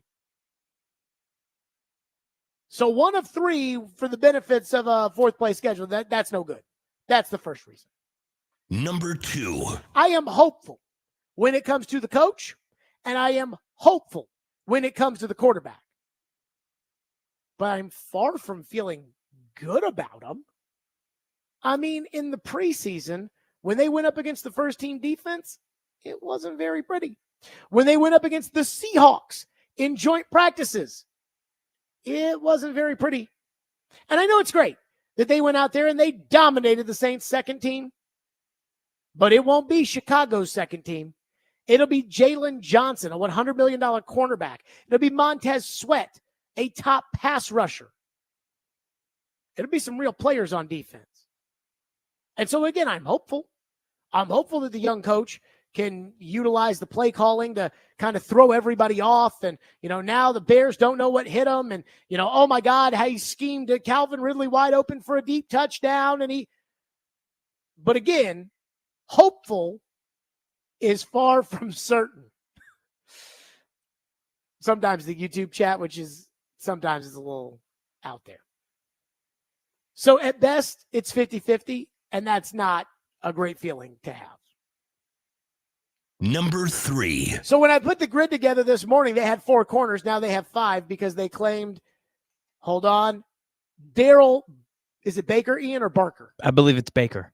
Daryl Baker from the Indianapolis Colts, whoever the hell that is. Maybe Darrell. They Darryl claimed him from the Colts, so they do now have 5 corners, which is good. But it's bad when it's 4 corners plus a guy you claimed because all the guys you had were terrible, and 2 of them are hurt. And if you don't want to use hurt because technically Snead is a full go right now, and this was the plan all along, you can't argue that Snead isn't a question mark. So you've got 4 corners, and 2 of them are injury question marks. In a league where you can never have enough corners, it's kind of hard to overlook that. Number 4. Their team leader, who they still propped up yesterday as the guy, look at his leadership. You can see it in Jeff. He's got such little self-control or such little self-awareness that he went viral for telling Buck that he needs to talk to him instead of talking on social media, only to 5 seconds later say, and I quote, "I don't want to talk to you." It's really hard for me to take that seriously. As your leader. Come on now. And then finally,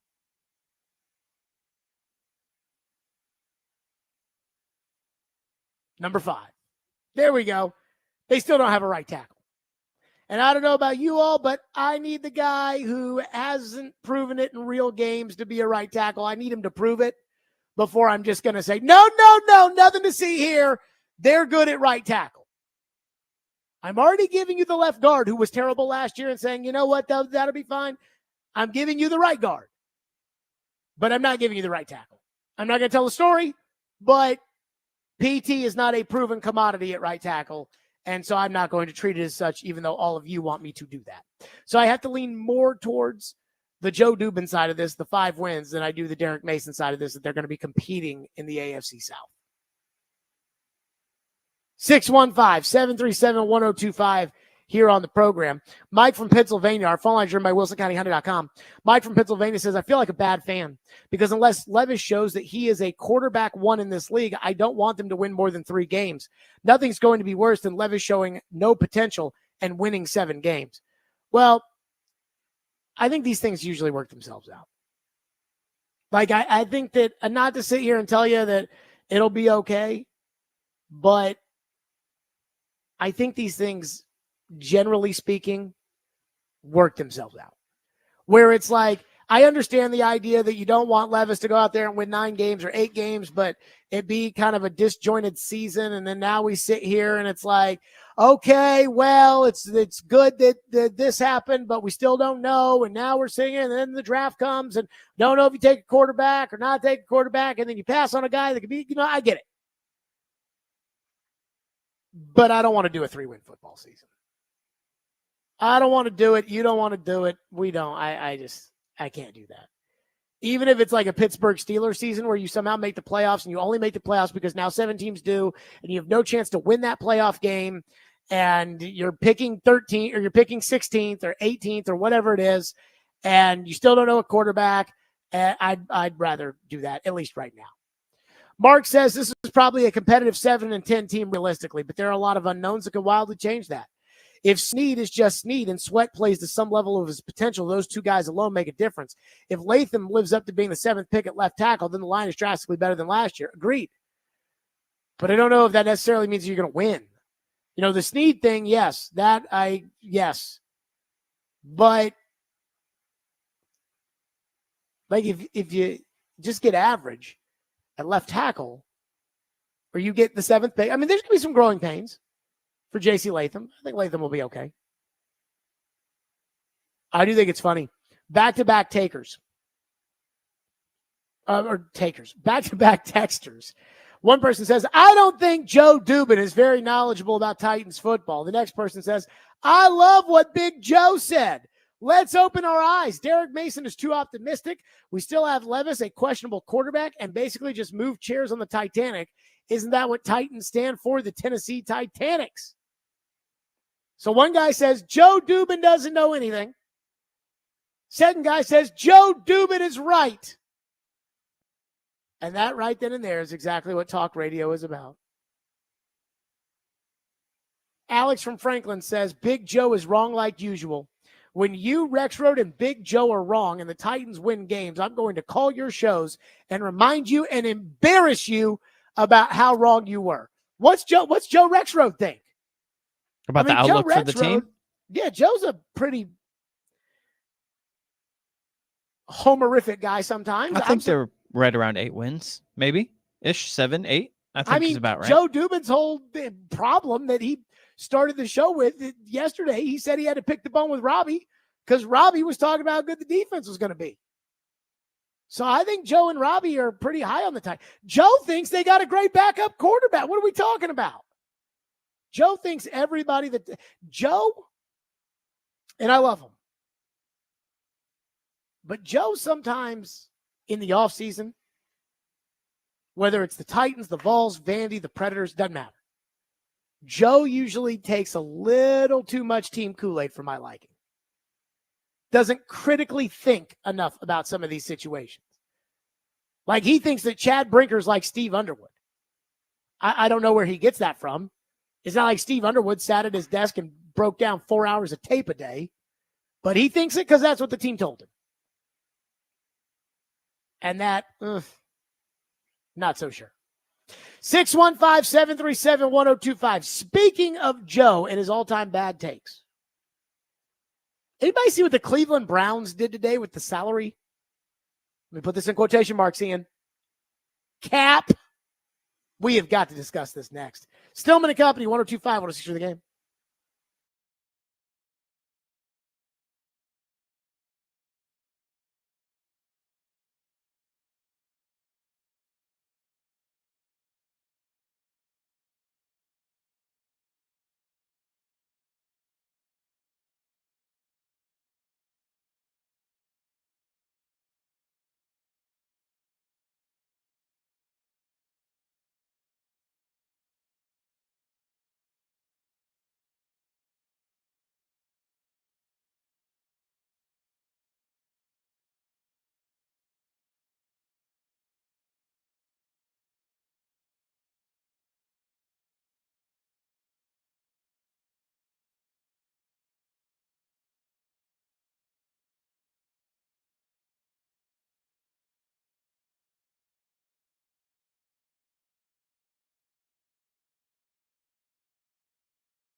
Rand, you're in a nice cap situation.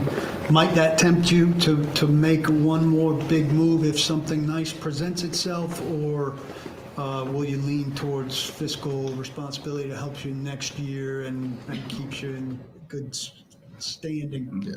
No, I mean, we're going to always be fiscally responsible. I think if you look at last year, this time of year, and probably throughout most of the part of the year, we were in the top 5 in cap space throughout the year. And I mean, you have to leave yourself some operating costs, just for injuries, signing guys if you have to place guys on IR. So we're going to be responsible there. If opportunity presents itself, that's too good for us to pass up. We're definitely going to look at it. Definitely not opposed to doing that and making this team better. But just to go out and just spend money to spend it, we're never going to do that. So that was Rand Carthon yesterday. Paul asked him about the cap, and Rand was like, no, we've got an advantageous cap situation, but we're not going to spend it to spend it. We were top 5 last year in the league in cap space. We are not going to spend it to spend it. Well, that's okay, because you can drop down a spot on the cap list, because I don't know if you guys saw what the Cleveland Browns did today. Ian, did you see what the Browns did today? Restructure. The Browns restructured Deshaun Watson's contract. And by restructuring, they gave him all of his money up front. So now Deshaun will make $1 million this year, and they will spread the cap hit out over the next 5 years or whatever it is, add in void years, whatever, I don't know. And his cap hit has gone down to like $9 million or something. And now they've got $60 million in cap space. And the Cleveland Browns, who are spending $330 million this year on their football team, and wanted to spend more, I might add, because they were trying to acquire Brandon Ayuk, and they had the deal done. Brandon Ayuk just didn't want to go there. Like, they had an agreement with San Francisco to get Brandon Ayuk, and they were going to pay Brandon Ayuk, and Brandon Ayuk was like, nah, I just don't want to go Cleveland. So they had all those things. So they were going to spend more than $330 million on what is technically a $255.5 million cap. So this has been going on for a couple of years. And let me say this. I have no idea how much cap space the Titans have. And years ago, Ian, I think you can back me up on this, I knew it like the back of my hand exactly how much cap space the Titans had and exactly what the Titans had to do in order to create more cap space. Yeah, I guess that's probably about right. I thought that thing was real, and I thought, oh my God, they're going to have to restructure this guy. They're going to have to. And then all of a sudden, I started to notice how all these unmovable contracts, these big bonuses, and these huge dead cap numbers, all of a sudden started getting moved. I was told that you couldn't move Jared Goff's cap number because they paid him such a large bonus. The dead cap charge was too high, and then they did it. And I was told that, you can only have so many good players. You can't keep everybody, and you can't. And then I saw the Ravens go out and acquire literally everybody last offseason. San Francisco, Philadelphia, the Browns, the Bills. It's shocking to me how when a team wants to get somebody, they just restructure this, void year that, move it here, move it there, up, that fits. And again, in today's NFL, the team with the highest payroll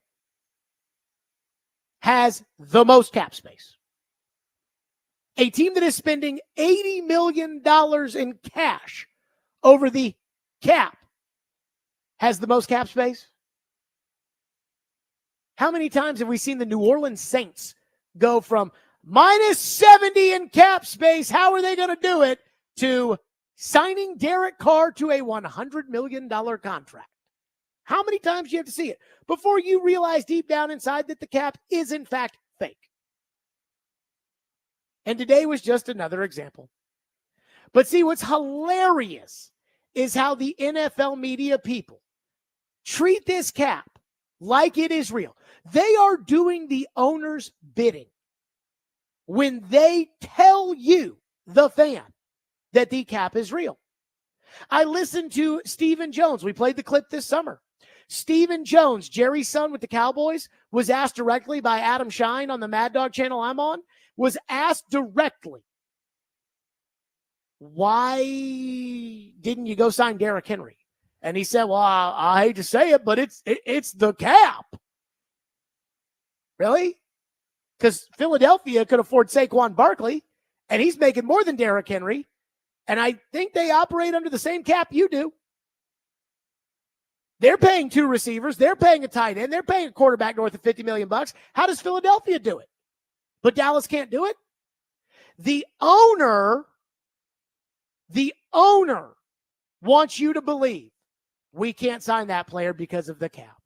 It's not me. It's not the fact that I don't want to dip into my pocket to go get that guy. It's that the cap is keeping us from doing it. And 95% of the NFL media happily obliges with that and says, well, they've got $13 million in cap space here, so that's going to be a tough deal for them to be able to pull off. Remember the Stephon Diggs contract where the Bills paid him up front and they cried like a baby, and so they had to trade him anyways? And it was like, oh, the dead cap, they can't do it. They did it every time. Dan Graziano put out a story today, and it's hilarious because he first sent out a tweet and said that when Deshaun redid his deal, said that would raise Watson's 2025 and 2026 salary cap numbers to $72.9 million. But the Browns made it clear they don't remind restructuring every year. Of course not. The money's fully guaranteed. So why would they care? He's going to get it anyways. They've got the cash. Give it to him. But you can do that when you're rich and all you want to do is win. Dan Graziano wrote a story at ESPN.com. And I bet you this story is a 10-minute read. In fact, let me count the paragraphs. This is paying $72.9 million in 2025 to free up cap space now, why the Browns restructured Deshaun Watson's mega deal. Let me count you how many paragraphs are in this. 1, 2, 3, 4, 5, 6, 7, 8, 9, 10, 11, 12, 13, 14, 15, 16, 17, 18 paragraphs to explain why the Browns were able to free up all that cap space and why the Browns aren't afraid of a $72.9 million cap hit. Because it's fake. I don't need 18 paragraphs to tell you the truth. It's because the cap is fake. See, I was talking to TD about this earlier on the show. I watched the movie The Big Short. It's the movie about the guys that bet against the housing market when it collapsed and they made billions of dollars while everybody else lost everything. And in it, they do these, if you haven't seen this movie, the crazy thing, they do these little things like, to explain to you what the subprime mortgage lending rates are, here is Margot Robbie in a hot tub drinking champagne. And then Margot Robbie explains it to you in simple terms. And one of the points of the movie is when it comes to all this financial stuff, you flip on CNBC sometimes, it's like they're speaking French. You can't even understand what they're talking about. They do that on purpose. They make it overly complicated so that you then have to go to financial experts to say, hey, somebody tell me this. The H&R Blocks of the world, the Quicken Loans, that they lobby the government to make the tax code complicated so that it is hard for you to do your own taxes so that you have to go to them. That's what this is. What this is that the NFL wants a shield for the owners that don't want to spend money. And at the same time, they want to let the owners who do want to spend the money spend as much as possible. The cap is fake. And what people will tell you, again, to accept the lie, what they will tell you is that no, it's just very maneuverable. Again, it's called a cap because it's supposed to cap the spending. When the Cleveland Browns are $80 million over it and have the most cap space in the league, it ain't capping anything. And let me just say this. You can only kick the can down the road as long as possible. For that crew, You can kick the can down the road as long as you want. Until the NFL comes to the league and says, we are ceasing operations in 2042, in 2041, there's always going to be a road to kick the can. And I'm just going to guess, though crazy things have happened, I guess the NFL is probably not going to cease operations anytime while I'm alive. Could be wrong, but that's the assumption that I make. What's hilarious is 2 years ago, when the Titans went into free agency and didn't spend any money, and it was Azeez and Dillard and Sean Murphy Bunting, the opposite of this year. Titan fans took the cheese. Oh, Tannehill has the highest cap hit in the league, and there's nothing we can do about it. John Robinson blew the cap, and it's no. Amy didn't want to spend. That's what it all came down to. They didn't want to spend. But fans around here didn't understand that the cap was fake. So they were told it.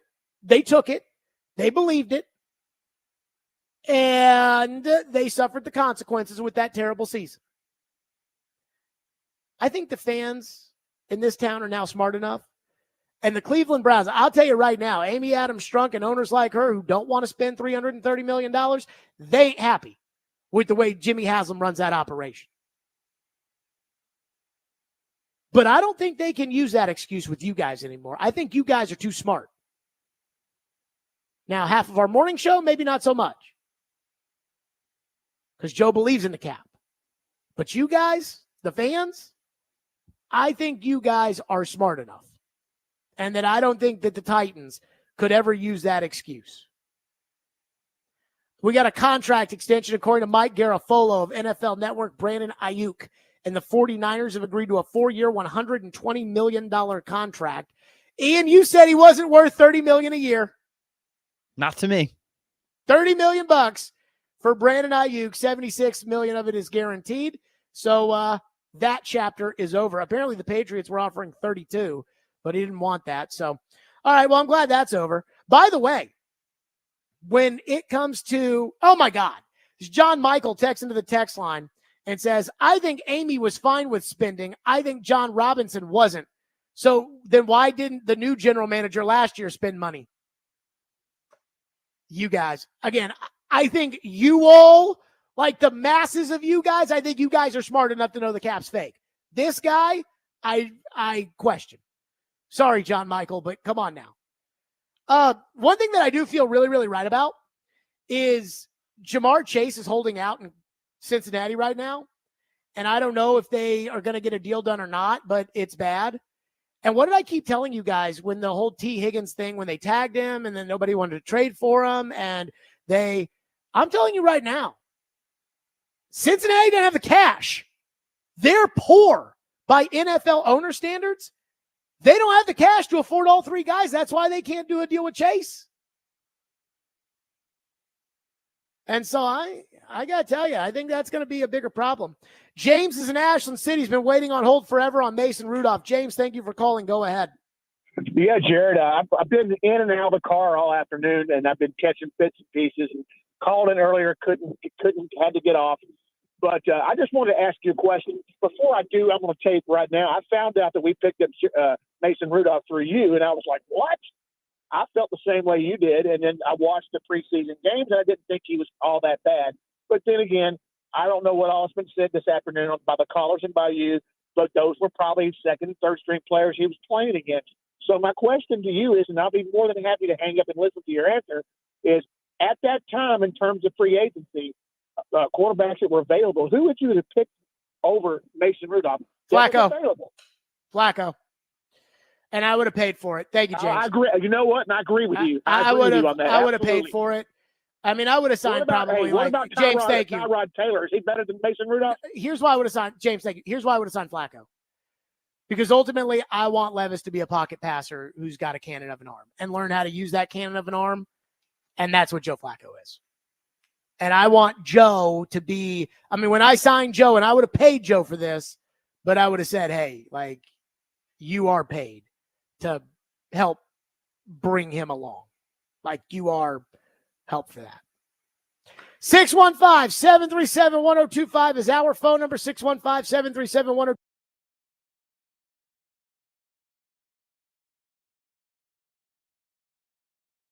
The new SEC theme music. Hit them both next. Stillman and Company, 102.5, 106 for the game.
Coach Prime is showing he is not ready for prime time, Greeny. I find this whole thing to be disgraceful. Dion may want to talk about love and joy, and that's been the cornerstone of what he seems to be spewing out. But treating reporters like this seems like we're in some autocratic country. This is not America, and the fact that it's in his contract is really even more absurd. But don't forget, he did this at Jackson State. This is a trait of Deion Sanders. He wants to have it his way, and I find him to be a bully and a hypocrite.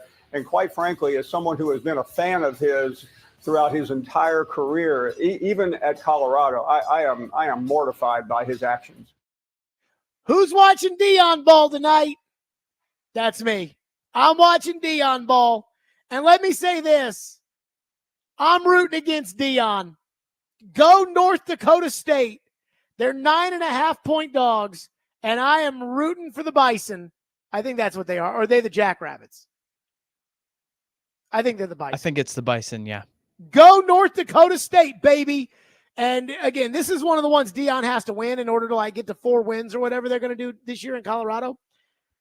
I find Deion Sanders. Now, I got excited about Deion Mania last year. I ain't going to pretend that I didn't. I find Deion Sanders to be so reprehensible and so narcissistic and so about himself and so about all the wrong things that I want him to be humbled. And I feel a little personal with the Deion game. Even though Deion doesn't know me from a jar of Vicks, I feel like my comments about Deion Sanders, if Deion did hear them, that he would be very upset about it. He hates people like me that tell it like it is. And so I'm rooting against him. Go North Dakota State. Finally, the SEC and ABC will kick off their kind of joint partnership. I believe it's the Miami-Florida game is kind of their first SEC ABC game. And they've got a new theme. So this, I guess, is replacing the CBS SEC music. This is what we will hear every Saturday.